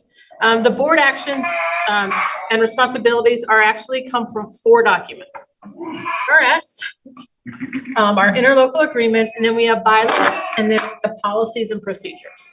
And anytime I ask our wonderful PA, hey, can we do this? She goes, well, what does this document say? So we get to know those documents really well. District Board of Health are broken down by population. So less than 700,000. So the board makeup apply for us also applies to Central Nevada. That's the only other district. Southern Nevada has a completely different makeup, and I can talk about that to a lot of people. So this one, you guys know how this is done, how it's picked, how it's selected. So Central Nevada, since they have 4 jurisdictions, they have more members than we do, right? Because they have representatives from all 4 jurisdictions. As Joelle mentioned, Carson City is not a district. It's officially a county board of health, and their board follows a different structure. They actually have the Carson City Board of Supervisors, the Carson City Health Officer, and then the Carson City Sheriff. And that makes up their board of health. There is a state board of health as well, but all of those members are appointed by the governor. So the Southern Nevada, just in case you're interested, for over 700,000 is 2 county commissioners, 2 representatives from the largest city, 1 representative from all the other jurisdictions. So then those 5 select a physician, a member of the gaming community, and a member of the regulated community that is not gaming. Okay. Then they have non-voting members that also sit on the board, which are 1 resident of each city selected by the city. And then the Board of Health votes for a physician with experience with underserved populations, a licensed nurse, and someone with a background in environmental health. So I believe they are up to 13 members, voting members. Our bylaws just say who our members should be. It absolutely mirrors the statute, and then how our officers are decided are also in the bylaws. We recently had the election for the chair, and those are 2-year appointments. And then district health officer is a non-voting member. That's all I got. Any questions? I hope that was helpful. I'll just add to that some options for the board because it's legislative, so it's a very slow process if any change were to come. But you as a board can designate or create subcommittees for it. So if you wanted to say for restaurants, you could create a subcommittee for restaurants of 3 to 5 members composed of those industry individuals. And you could ask them, we could define exactly what they're going to see case-wise or whatever. They would be sent your consultants, then that board could come back at any time. You could direct, we have this issue. So the board, it would be discussed, our staff would work with them, and then that board would be able to come back. Those industry individuals could come back. So in the meantime, if you feel you want something specific, that is something that you do have in your immediate power. If you wanted to do it, we have the capacity to do it. So it perhaps is a way to meet those community needs until if a board composition ever does change. And if I may add to that, just to take under advisement, if you consider that those subcommittees will generally have to comply with the open meeting law, which means staff, appointment, council, notice meetings.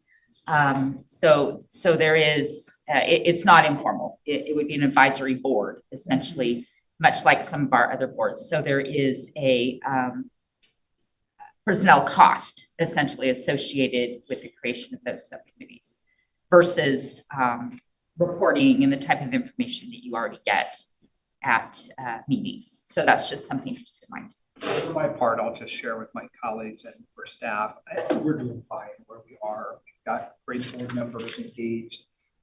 Many people have diverse backgrounds.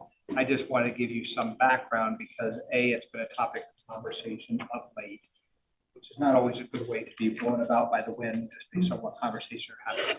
But B, because there is some discussion that will be happening around board composition related items potentially in this legislative cycle. And then we didn't want to come out of nowhere if that issue came up and we had to react. So if you have questions or comments or want to talk about it, I'm happy to do that offline. But for our purposes today, I just wanted to flag it. And Ms. Dixon shared with you where we gain our relevant governing documents so that you have them and you can refer to them as you need to.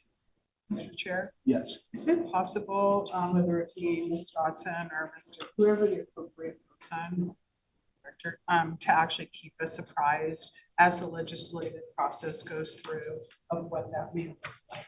They're having those discussions. Yeah, absolutely. So that we're, Yeah, the last thing we would aware. want to do is keep you off guard or catch you unaware of what was happening. If anything happens in Carson that is of any importance, you'll know about it. well, thanks for the we knowing about it, so that we can address whether it be constituents or those who have brought this to my attention before I knew how to spell NNHPH. So thank you for I that. can also call you, and tell you. I can text you at any time of night also. Being that I lived that for several years, I'll reserve that. Okay. Awesome. Anything else on this subject? That's enough for this item. Thank you. All right. So let's roll into the next two agenda items that we have, starting with what we call the strategic snapshot. So this is a summary of performance for FY '24. So sorry, so that should say FY '24, but either way. What I wanted to just comment on before Leona takes it from here is great strategic plans deliver results, and results, of course, come forward in the form of scorecards or dashboards. We're all used to that. The reality of pulling together a set of performance measures across diversity of divisions, teams, and programs in this organization is no small undertaking. So this is the second year that we're delivering this. Our purpose of this strategic snapshot is really for the board, for NNPH's stakeholders or partners, and then for the public at large. This is not intended to be a management tool for the division directors. Almost every data point in this snapshot is an aggregate of the division directors' specific data related to that program, if it's related to that particular measure. So stated another way, the divisions have their specific measures that roll up into this snapshot. So we're going to jam through it, but I would really just suggest these are very purposeful to communicate volume as well as performance. So there's volume indicators, which I always just say are counting things, but counting things tell us how much of a thing is being done, which is, helpful. And then of course, how we're performing. If we have a target, a way to measure the performance or the expectation of a thing, that's on here as well. But I would just encourage the board to check it out offline, because there's a lot of really good information here that very much summarizes the performance of this organization on 3 pages. So. Thank you, Erica.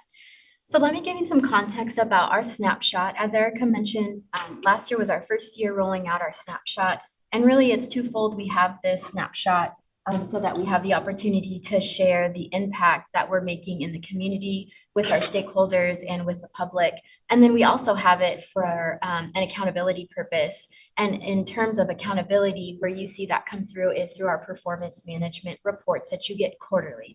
So although this snapshot is an annual snapshot that gets put together, and we share this at our strategic planning retreats, you get this information quarterly. And so you can dive into those metrics a little more closely. And so many of the points that we pulled out to roll up into today's planning retreat are really informed by obviously our strategic priorities and things that are important to the board. And so that's why you see some of these things picked out. So for example, clients directly served, it is very important for our board to understand how many clients we are serving, and this really captures the breadth of the services that we provide. So WIC services, immunization, sexual health, those are some of the programs that we're talking about, but all of those things are being pulled up into the number that you see up on the screen. You also get that number through a volume indicator when you take a look at your performance management reports. You also will get a narrative about how things are going in those individual programs so that you can just check in on a quarterly basis. We also have things like inspections completed, right? So when Erica's talking about volume indicators, you will always get the number, how many inspections did we complete in that quarter? And then you will also get a number that rolls into how many of those inspections were completed on time or within jurisdictional reviews, something that's very important to this board. So we roll that number up. Over the last year, we've been working really hard. I guess Scott's team has been working really hard in communications. He's been working really closely with all of our divisions. As we went from Washoe County Health District to now Northern Nevada Public Health, we're rebranding ourselves to retell our story, to get our story out there to help the community and our stakeholders understand the impact that we have in this community and the services that we provide. And so he's been doing a tremendous job posting and getting the word out there. So we've absolutely grown our following. The content that's been out there has been phenomenal. He's been working really closely with our divisions to ensure that we're just getting that message out there. So you see an increase in those numbers as well. And then finally, we also have things like workforce development. That's where we put a lot of our time and energy into.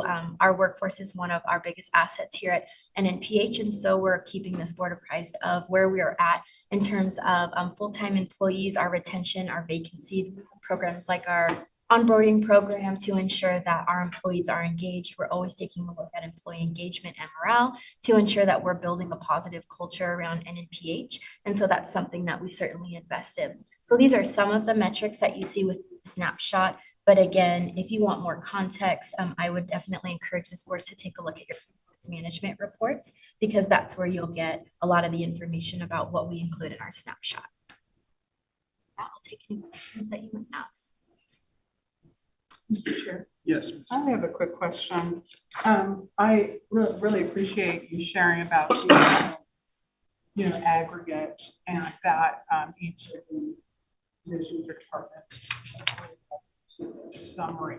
And I'm just wondering, when you have a program like the great opportunity that Mr. Vida had explained in terms of excellence, because it may be inspections may go down because of that, for instance, but it's really correlated directly to the fact that the community targeted has actually responded in a very positive way, which may skew that particular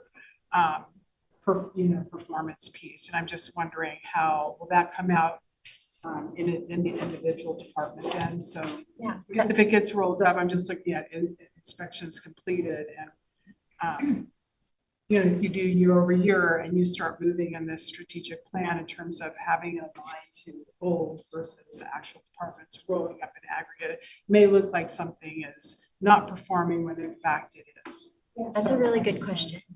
Yeah, so your performance management reports have every inspection by inspection type. So for example, air quality management has their own inspections. EHS will have their own inspection or their own inspections that they track in your performance management report. All of our divisions set targets every fiscal year. So if the target is to, we definitely want to see those inspection numbers come down, whatever that might be, they set those target numbers. So when you're looking at year over year data, they also have a narrative that's next to that data. So Rob will absolutely be able to define, and give that context of, that food excellence program is going well. This is why these numbers are what they are. So every metric will have some kind of narrative to bring those numbers to life as you're reading through those reports. Just something to celebrate, right? Yeah, absolutely. And so that's all. Just when you have something new, I'm just wondering how it's matriculated back. Just to add on to that, though, I think it's a really good point. That's why we've separated out volume metrics from we call them all performance metrics, but volume metrics and then metrics with targets or performance measures. And so an example would be the ending fund balance. There's a target on that of 17%, but there's not a target on revenue per capita because we're just reporting on something that we can't control. Same thing with when we're counting inspections. We're not holding ourselves accountable to an increase on inspections because that isn't quite what we're trying to drive, but we are holding ourselves accountable to on-time inspections, just as a so I think that's an important nuance that we've separated those out to avoid unintended consequences. That going up is not always better, right? Any other questions? With a lot of these are there because it's low level detail and then rolled up for reporting purposes. How do we understand or determine or report the ones that are cause and effect? It says maybe this metric, as we do more here, this metric we can do less. So is there, as in the detail, do we understand those ones that have interactive relationships? Good question. Yeah, I think that's a really good question.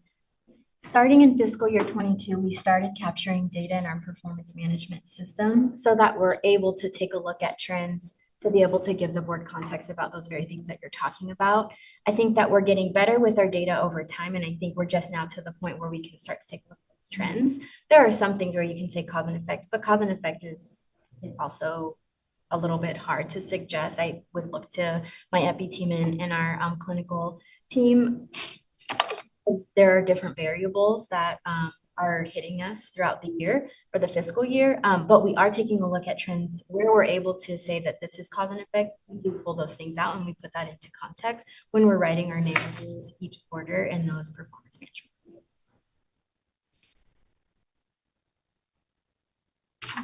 Questions?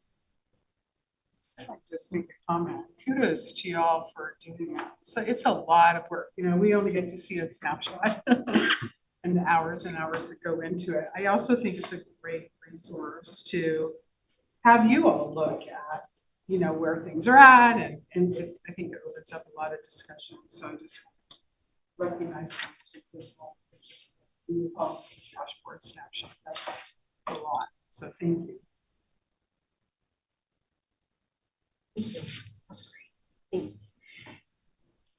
Team's proud of it. It's cool. It tells a great story of the organization in 3 slides. So, and yes, very understated the underlying complexities, but at least top level for this work, for this body. And yeah, and it's nice to actually see it all come together. So with that, we'll roll on to the next section, which is walking through the 6 strategic priorities. And again, our intention is to just hit the high points. I'll organize this in just a minute, but we're going to go through all 6 of them just to anchor. We're in a 3-year plan. This is the middle of the 2nd year. The data that you'll be looking at is for Q1 of FY25. We start the performance management at 0 each year, right? So we've got our 3-year strat plan and then our annual plan that starts at 0 each year on purpose. So that doesn't mean we like write new outcomes and everything doesn't like go, like we don't start from scratch literally, but we start the reporting from scratch. So, okay.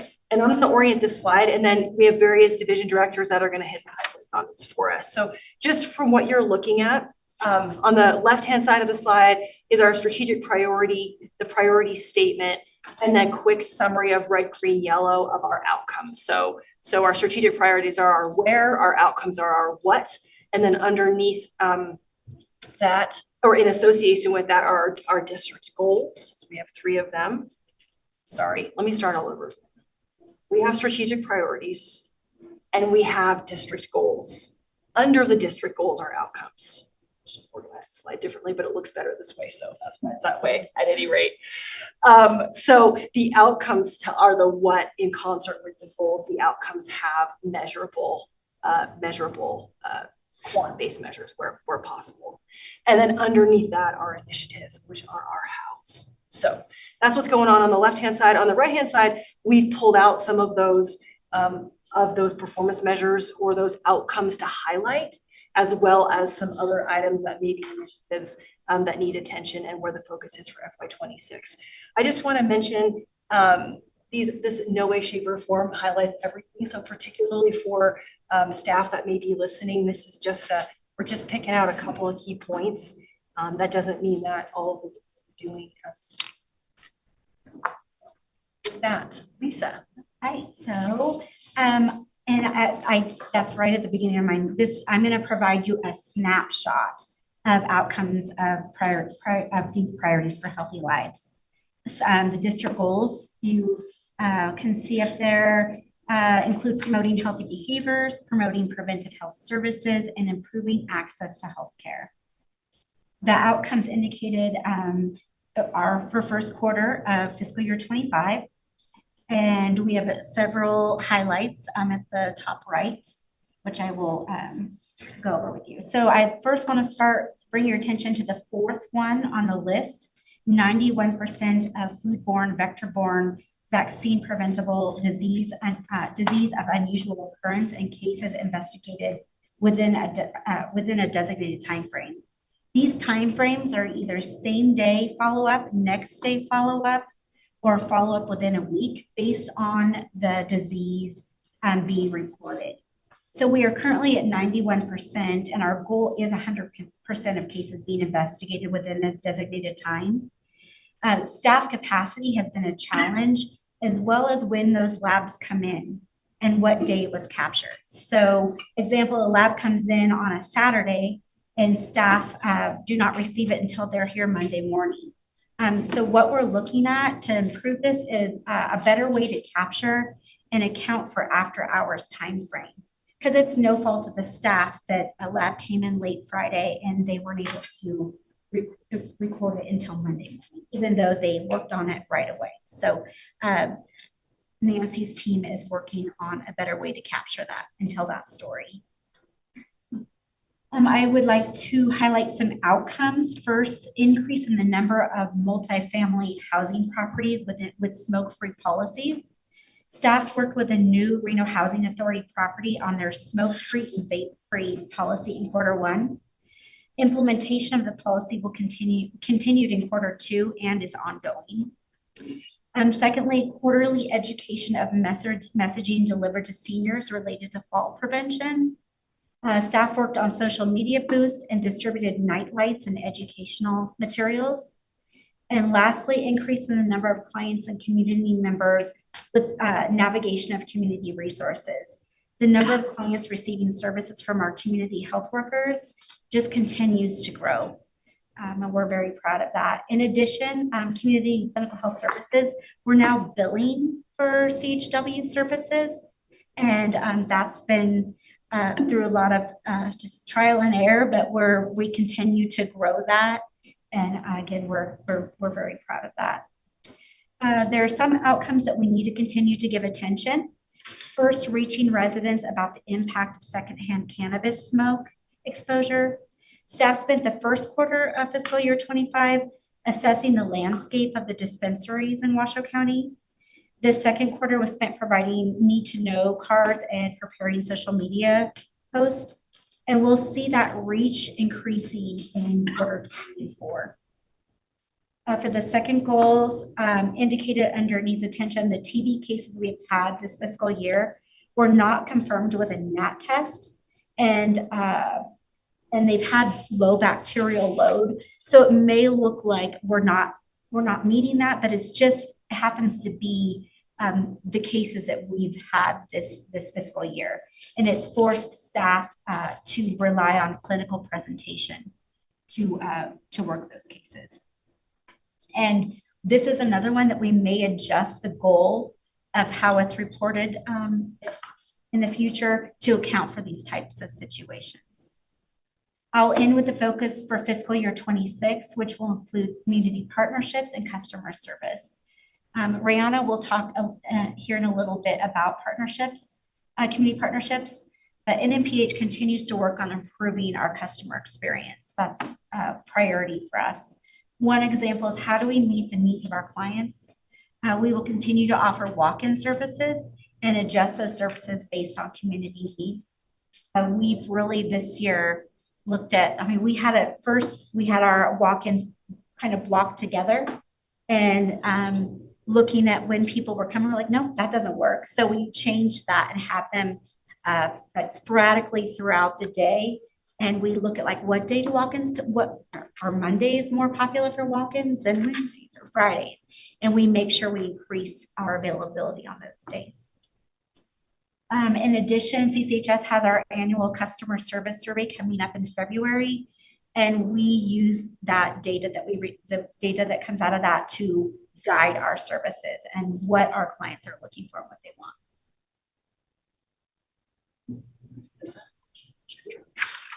Yes, but let me just make sure you understand. We've got about 40 more minutes and we've got to get through all of the slides. So if there is something that is not critical, we can take it apart. I can speak to you afterwards. Thank you. Well done. Understanding that, I would just like to add in that Director Patrice is now going to be with us for over 30 years, and so she'll be completing her time with us this coming May. It is a wealth of knowledge, but we do, her position is open. If you have any applicants for it, we are thorough and similar process, somewhat to me, and taking some things we learned through my process, and a very important position, but we also want to recognize 30 years that Lisa has put in, has been here at this health district. She's seen it all. So we're at a loss, but we want to recognize her contribution, not just to Northern Nevada Public Health, but to the community. She's made a lasting impact, so. Okay, we're moving on. And again, just to kind of stage set, our division directors have about 5 minutes of commentary for their slide, and so we're okay. But let's sing Francisco. Rob, take it away. Good, I'll start things off, but really quickly, I want to send my sincere appreciation to the ERCOL. It is really their effort and their commitment to excellence that really leads to the success you see on the page here. And a good example of that is the monitoring team. Those percentages you see at the top of the page there. The standard is 70%, but we continuously are over 90%. So that is just really one example of our commitment to excellence. The data that we provided the community is really critical on how individuals protect their health. The other one I wanted to highlight really quickly was 95% of review plans turn around in a 2-week turnaround timeframe.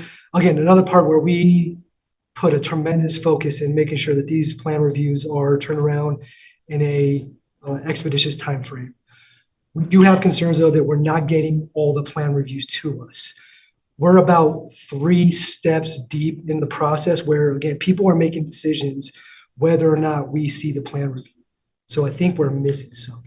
And so we just want to communicate that once it gets to us, again, we make it a priority to make sure it's turned around quickly. But are we providing the most valuable service to the community? We think there's room for improvement, and we welcome the opportunity to work with our regional partners. Now I'll turn it over to Rob.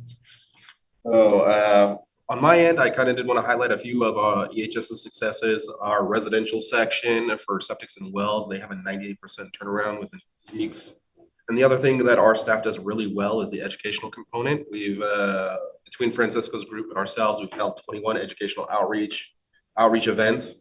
Our most successful one I know was our food truck resource permitting fair. We had about 200, I think, people roll through. So the educational component that we do, I think, provides extreme value to the community.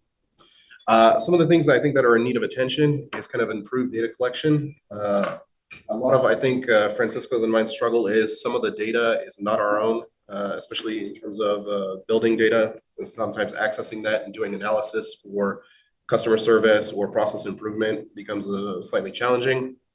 The other thing is, I know on EHS side, we have a struggle for staff turnover. I was gonna say, the best way I can describe it is in about 2021, 2022, we lost about a third of our staff, and they had over 200 years of experience all together.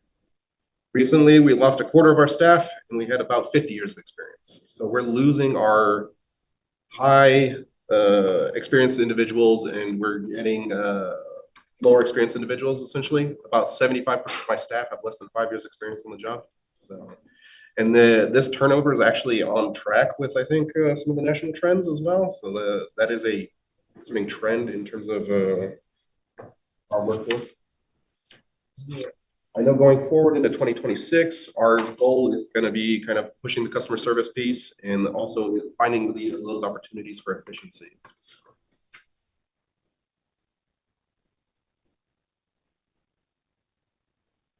Questions? Awesome. Scott, you're going to walk us through strategic priority number 3, local culture of health.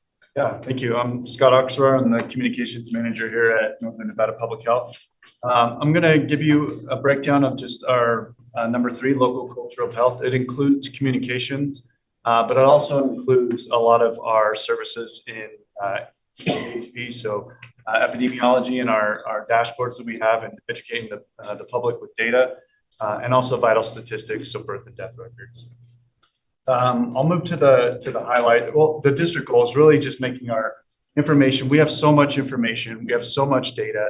How do we present it to the community in a way that's actionable, that it's meaningful, and then really hitting both sides, people that want to see kind of high level information, and then also providing information that goes into pretty good detail. So a couple of the highlights on the vital records, we processed 100% of those requests within 96 hours.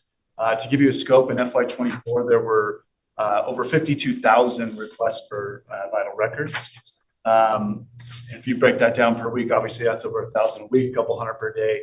So there is a ton of people always in the hallway between B and C in this building getting those services, and our staff is working very efficiently to make sure that they get those in a timely manner. Also, 100% was delivered on our internal and external requests for statistical analysis. And then moving into social media, we got 5% increases to both our Spanish language Facebook page followers and also audience growth across all of our social media platforms. For some context, in 2018, 2019, the social media strategy was really to post our press releases. If we had certain events like National Hand Washing Day or Air Quality Awareness Week, we would make sure we did kind of some fun posts for that. But in that time period in 2018, we had about 1,000 followers on both Facebook and Twitter, which is now called X.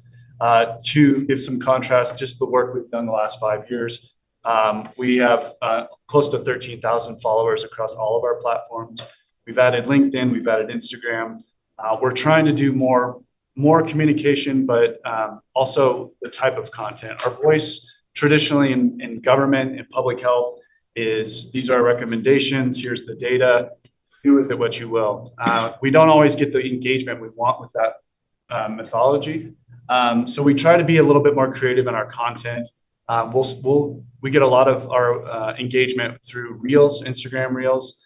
So using our staff, and trust me, we ask a lot of our staff to help us out, to do more fun and engaging posts, be a little bit lighter, speak in a language that people can understand, whether it is a different language, whether it's English, and using terminology that better resonates with the people that we serve.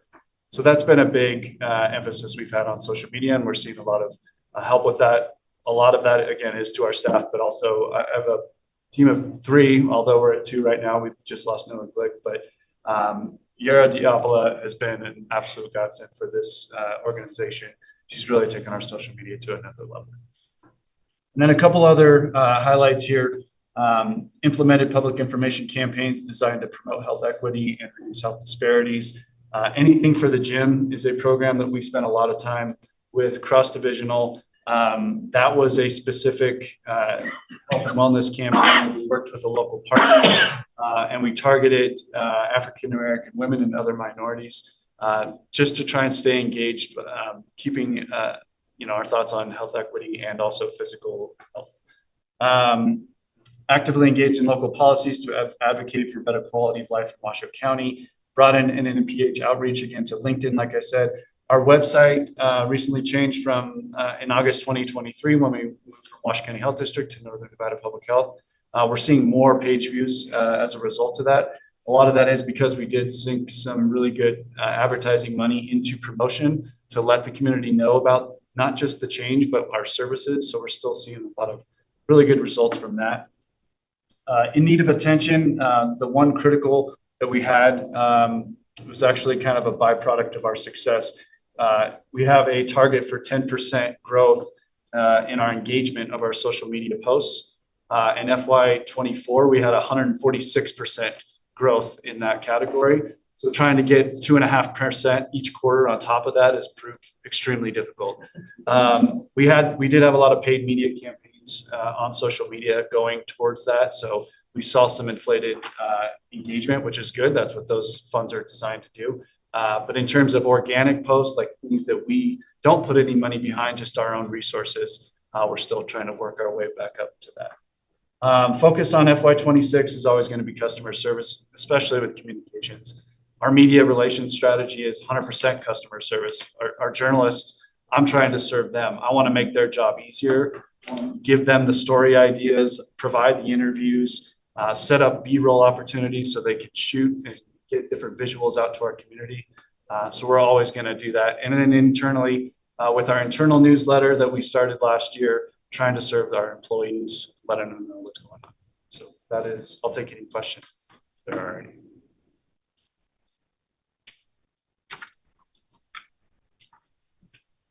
Like a rebrand. Good results coming off of it, so. Okay, roll into our fourth strategic priority. Nancy's gonna walk us through impactful partnerships. So for the record, Nancy Dell, Division Director of Epidemiology and Public Health Preparedness. So this is a huge slide, and to no surprise, because impactful partnerships really drive for us to make a difference in our region, and by fostering collaboration between our community partners, healthcare providers, and academic institutions, we will really be able to pool resources, pool expertise together, and maximize our impact on what we do. And our team worked relentlessly over the years to build trust and enhance advocacy efforts and aligning goals with our partners by leveraging collective strength. So the goals that fall under this area in our strategic planning are quite diverse, which includes efforts related to behavioral health promotion, improving healthy living behaviors, prevention efforts, improving access to healthcare, and our efforts in our emergency medical services and public health preparedness, and also our partnerships with academia. As this is a pretty packed slide, there are many highlights accomplished during the first quarter of fiscal year 25, and many of which are extensions of things we've been continuously doing over the years. So for the sake of time, I'm not going to go into every highlighted point, but I do want to bring attention to just a few for a glimpse of the good impact that we've made so far. First, I would think it's worth noting our efforts in the family health festivals each year by assessing the services needed in the community and providing services to the community, such as vaccination efforts every year. And these family health festivals are held 3 times a year. For the one in August of 2024, we had 236 households attending and served, and of those surveyed, 87% of them has stated that they had received the services they needed through the Family Health Festival, and which exceeded our target of 80%. And where gaps are identified, efforts and improved logistic plans are worked on so that even more community members can be served. And our CHIP, or Community Health Improvement Plan, is settling to the 3rd year. So every 3 years, our team does lead the effort of creating our community health assessment, or the CHA, which helps guide our efforts to focus in the CHIP, or the Community Health Improvement Plan. So we currently have 23 collaborative initiatives being worked on in the CHIP. And as of the first quarter of the fiscal year, we have increased the number of organizations leading CHIP initiatives from 30 to 35. Also to highlight is our lethal means reduction strategy efforts in suicide prevention through limiting our access, or the community's access to lethal means. Nevada continues to rank as one of the highest in the nation annually for the rate of suicide death. And the CCHS injury prevention staff worked really hard to form the Washoe Suicide Prevention Alliance. And this is just a dedicated partnership that brings together local gun shops, local healthcare providers, public health officials, and veteran services and suicide prevention advocates within Washoe County. And since 2024, the team began partnering with local gun shops that are willing to provide safe and temporary storage for firearms for people who might be in crisis. And so as of the first quarter of this fiscal year, the first 4 gun shops on the temporary safe storage map for Washoe County has been launched already.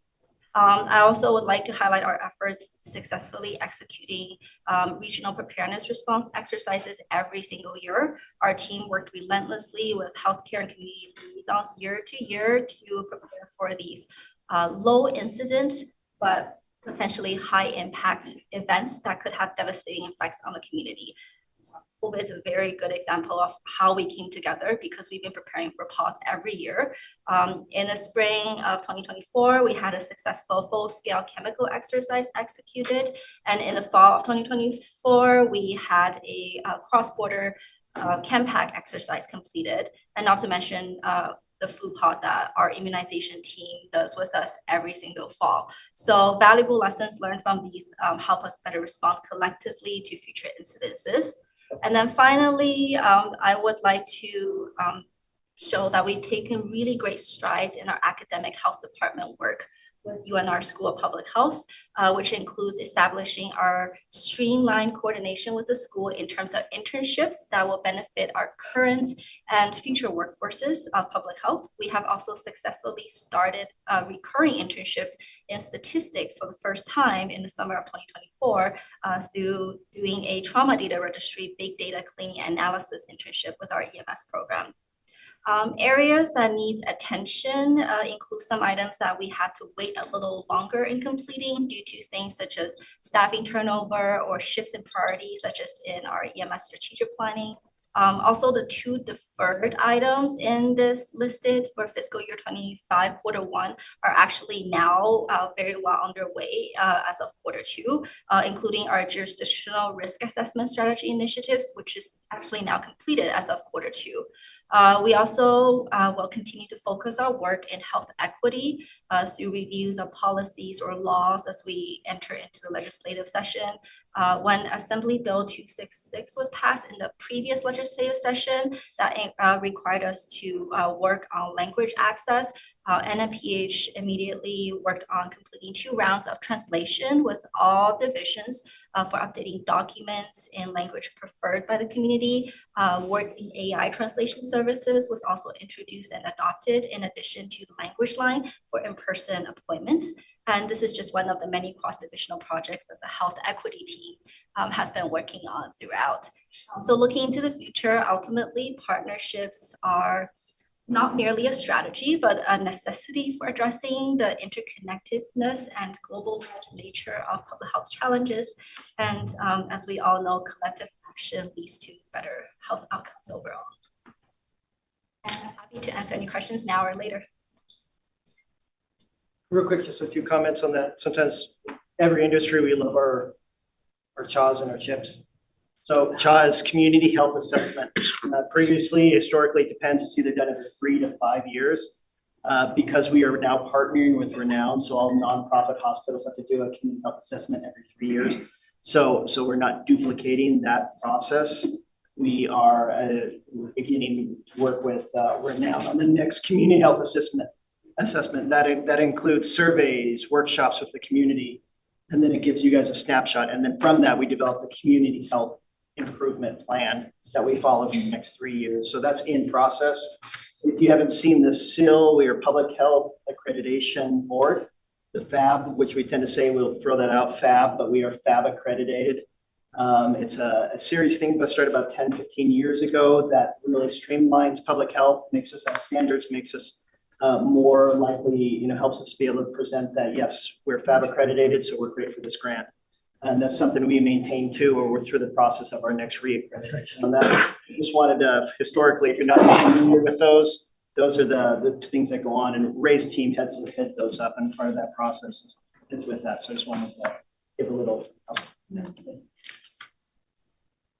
Before we move on to the next strategic priority, one of the time permitting topics was to go deeper into community partnerships, specifically a conversation with the board in relation to where might the organization strengthen its partnerships. So we're not going to get to that today, but we'll take it up at a board meeting coming up. But it is an important discussion, and obviously it's a key strategy in terms of dealing with the budget concerns, maintaining our impact, the organization's impact. Partnerships are part of that. So with that, priority number 5, Francisco and Rob, back to you. Okay, so I kind of wanted to highlight some of the organizational capacity. So I wanted to bring to your attention kind of, as an organization, we've been investing in a lot in our technology and in our outreach efforts. And you can kind of see that some of the highlights are a lot of AQM air quality and the EHS folks are using the Acela platform. I know Francisco has 16% of his folks using that. I know EHS, our annual permit holders are about 40% of those that utilize the online platform. NMPH is a regional partner in this, and we're kind of committed to following that through. But on Also on the flip side, I guess essentially is a lot of our barrier to customer service is sometimes technology. So we've been kind of investing a little bit in that. So I know Gloriana and we've also invested in a developer on NNPH's side to help us kind of streamline some of the tech and Acela issues that we've been having. And also like our workforce development program. Some of the things that are in need of attention is the workforce development program. Ideally, we want to build a culture of engagement. A lot of that turnover you see nationally, we're hoping that we can maybe mitigate some of those risks through a strong culture of engagement, and we can probably build that through our workforce development program. And then another positive thing is our reaccreditation, as Chad was talking about, that makes us competitive for any grants and potential sustainable funding. So our goal is to kind of be accredited, ensure that we are at the poised for the best opportunity to secure any funding that may potentially come along. So, and then some of those focuses for FY26, like I said, is building some of those efficiencies, investing in our tech folks as well, customer service piece, and making sure that we're poised for any sustainable funding opportunities that may come down the line. So, do you have any questions? Or I guess. Just really quickly to expand on the 60% for air quality applications coming through Acela, we continue to provide the most valuable self-server platforms possible. As Rob explained, Acela continues to be somewhat of a barrier. There are some of our programs where we just cannot accept applications electronically because Acela doesn't meet the system requirements, the federal requirements essentially. But again, we're trying to make that as best as we can. I think we spent nearly $800,000 to improve our self-service platforms across EHS and air quality. So again, we have invested in trying to provide that valuable service to our community. I think that second to the bottom line under in needs of attention, we pride ourselves in making data-driven decisions, and we continue to improve our data platforms. We received a $200,000 grant a couple years ago from the EPA to improve exactly that, our data systems. We went through an extensive vetting process, and we're happy to report that we're going to start implementing that this month. So again, our data platforms are improving, and it's a priority for us.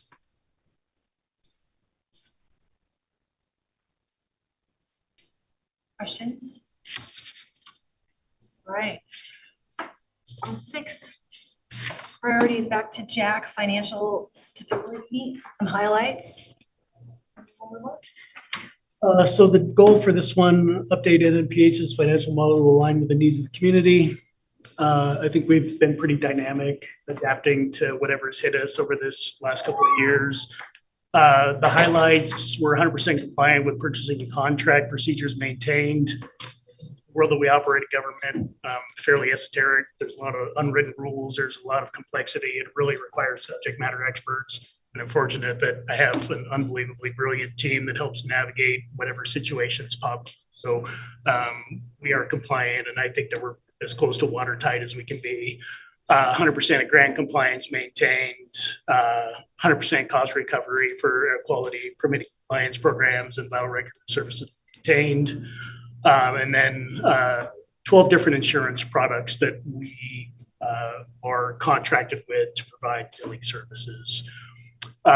In need of attention, % of cost recovered for clinical services through client and third payer payments.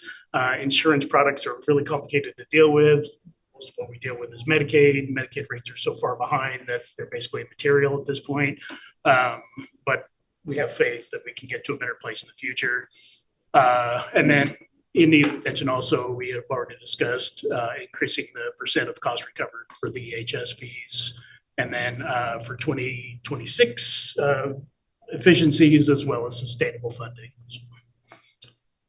And then just really quickly on the 100% cost recovery for air quality, getting back to, I think, Councilman Reese's and Councilman Anderson's points, we are not resting on our laurels. We continue to evaluate any kind of opportunities or risk associated with that.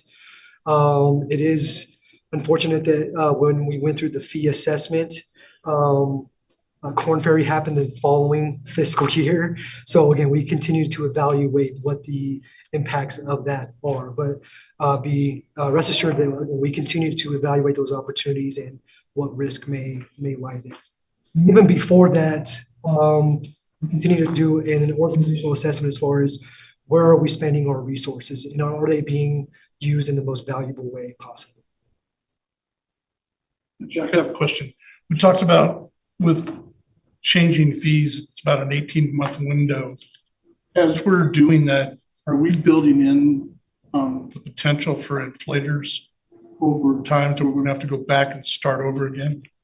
Yeah, so we do a fundamental reevaluation of fees every 5 years, and then the intermittent 4 years, we come up by CPI, so they automatically adjust through that period of time. Thank you.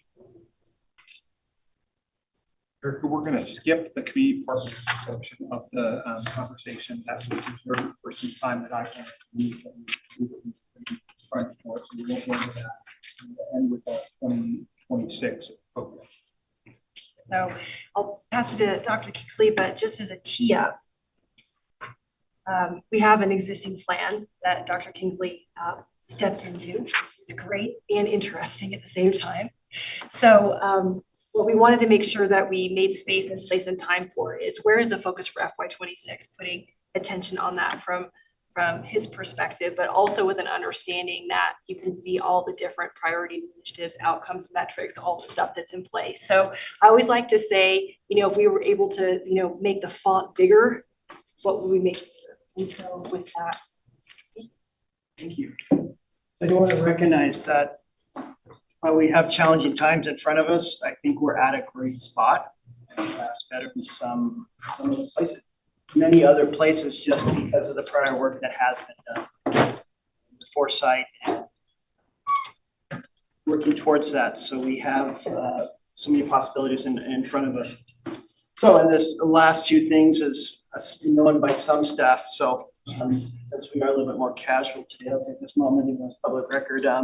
Did you hear the joke about the mosquitoes? It's malarious. Why did the dolphin decide to study public health? They wanted a career with purpose. And what does a public health biostatistician call their father? Data. Dad jokes from a dad. But so just take this opportunity area of focus for fiscal year 26, and I've conveyed a lot of it through as we gone here, especially funding, but I've noticed since my time here, evaluation wise, and coming in, and didn't come in so much to like, hey, I'm going to come in my way or this way, or we got to redo everything. Northern Nevada Public Health is at a great spot, and there's always room for flexibility and improvement, and these are the areas that we'll be focused on and continuing forward this 3-year plan. And then I'm excited to say, I think it was very advantageous where we're at, not only with mine, but with the board. And so we'll be coming back for fiscal year 27 next year. We're really going to say, okay, what's the next 3 years? And really, what's the bang for the buck for our community? Are we making the right interventions? Are we continuing forward and taking the success that we have had? And the data that we do have now, we're not starting from a place like, well, there's some questions. What do we know? We need to collect data with so many years. We're at an amazing spot, I think, to be able to say, okay, we now have this many years of data. Where are we at? Where are we looking at? How are we moving forward? But still, the challenges ahead are significant. But I see them as opportunities. They're not insurmountable.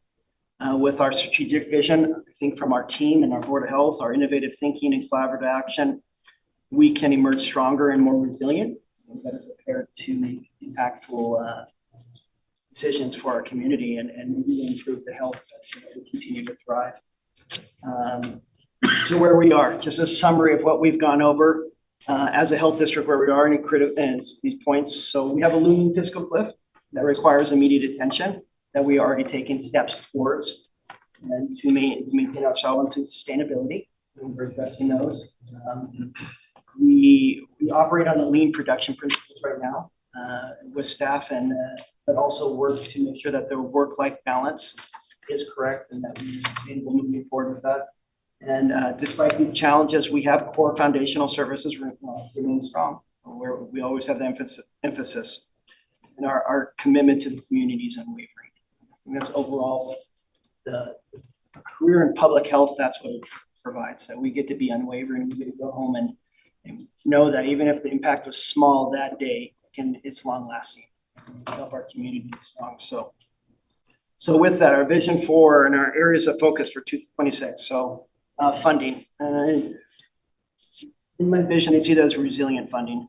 So we have a targeted 10% reduction for Northern Nevada public health resources. And our financial strategy must prioritize sustainability and creativity. A lot of that has been defined today in those areas that we're moving forward. And some things we are way ahead. So Lisa just briefly mentioned community health workers. In my knowledge, just from being at a conference this past summer, we're about third or fourth public health in the nation that is focused on getting cost recovery through community health workers. Not only that, we're billing private insurance, which is that if we can get our community health workers to almost complete cost recovery, it's that one more thing we have to do. So we are doing so many different things, so many different areas that is innovative and recognize the past work that's been done and staff that is doing that. But we continue pursuing diversifying as we always do our funding streams. We're working with our governmental side of it, both for state, and we're watching our federal. And we're looking at our public-private partnerships where we can leverage those. We also need to recognize, are we duplicating services within the community? And if we ever to pull back on it, are we the only one, or do we have support in our community? When we need to, can we rely on them so we can better, that's the important of our partnerships. So then we can better balance our budgets and better weather all of our budget constraints during the year. So we're increasing our efficiency and optimizing our internal operations. A lot of that from Excella to also looking at each of our positions when they open up through attrition. Can we reduce redundancy? Where are we at with our staffing, and can we help condense but not overburden our staff, but also condense where we can to pull back some so that we can have those stronger budget presentation, but also be more conservative and responsible to our constituents. But overall, it's also safeguarding through our funding is safeguarding Northern Nevada Public Health staffs, their well-being and their security. And it's important that our staff feel that they're secure in where they are and they're able to go out and make those impacts.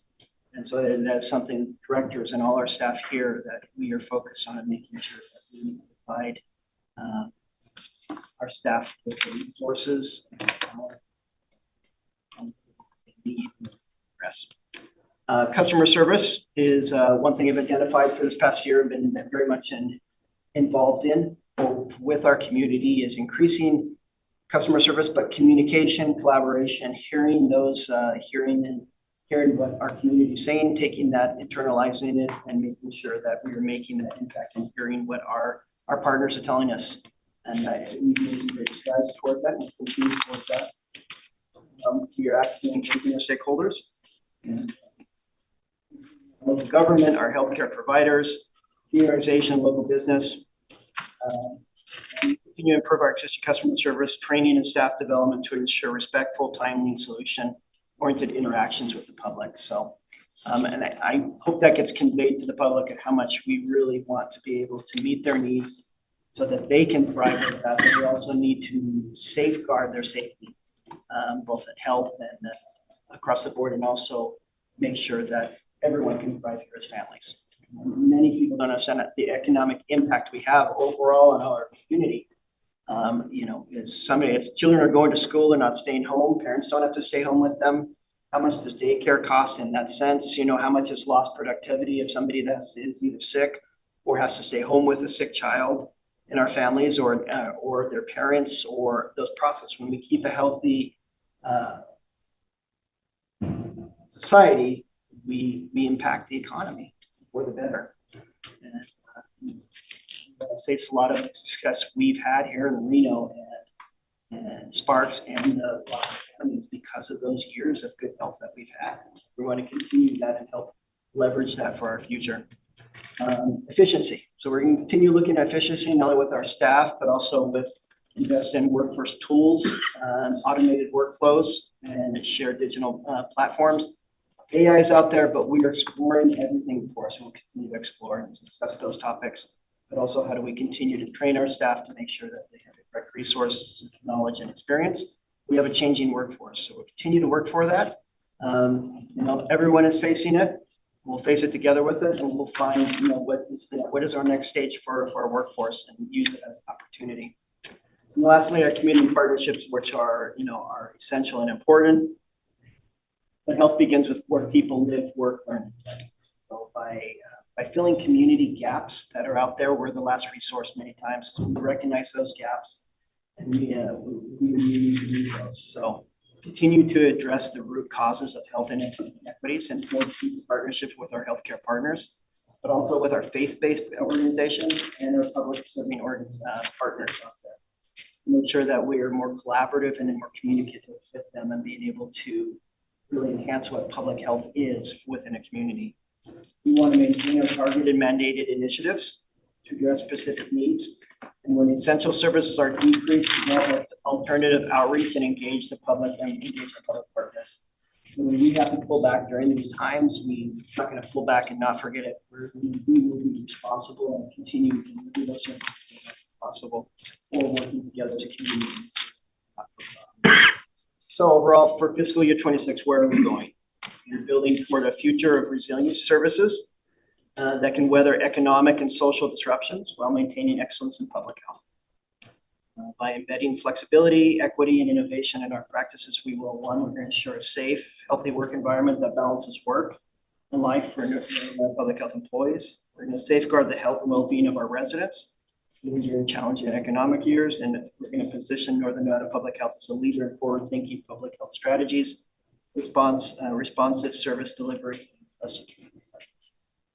just want to thank everybody for this time, and I look forward to the many years I have in front of me and working together with Board of Health, with community partners, and strengthening those, and statewide too, and federal, and seeing where it goes. I think some of the best times are ahead of us. We have to look at it, and again, I want to all this together as a team effort. Hired as a district health officer and see us as a team. All of us doing our parts, and I want to thank the Board of Health for your direction and guidance and help on all these points. So, like that. For overall for my focus. Any questions? I don't think there are any questions, but I want to say as we conclude our meeting, this sort of visioning and strategic analysis of where we are. First, considerable amount of thanks to staff for all the work that goes into making these type of presentations. It's not just that presentation themselves, but the weeks of leading up to the practice that goes into making sure that the vision is cast in the right way. And so thank you to staff.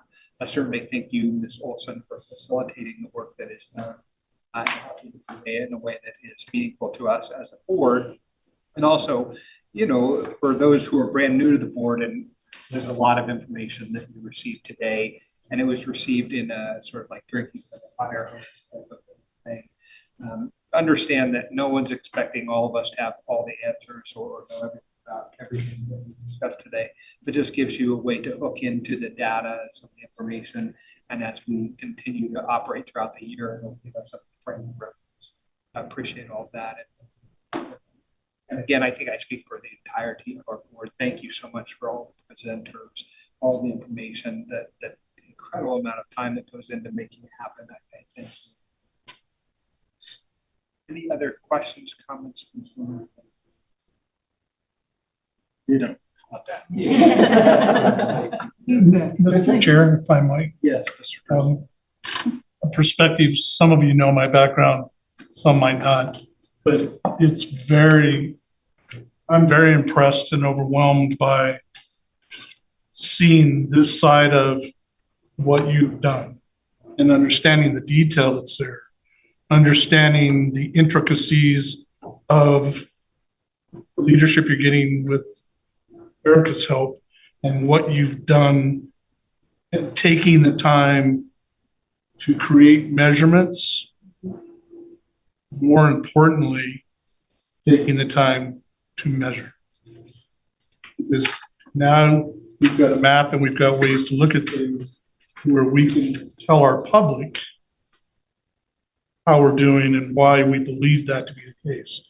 And so the amount of effort that the people at this table and everyone that supports you is greatly appreciated. And we have an excellent health department.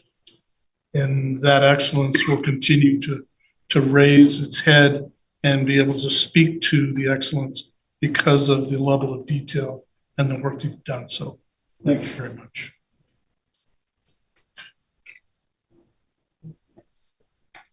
So much for the board's time, and ultimately want to make sure that we're on the right track.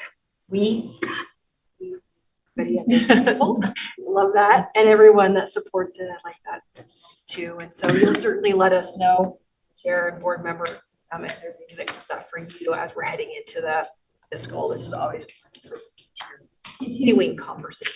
So, and as everybody said, thanks for the prep today. And it's just the illustration of all. Chair, back to you. Well, I'll remind the board that there is no additional January meeting. We next meet February, I think February 27th. With that, I think although it's not identified here, I think we have to have another public comment period. No, the way the agenda It's only at the beginning. They had it was at the beginning this time. Usually we have it a little bit later and then each item. So I think we're fine. It follows the format by statute. Thank you. Thank you so much. That will be it.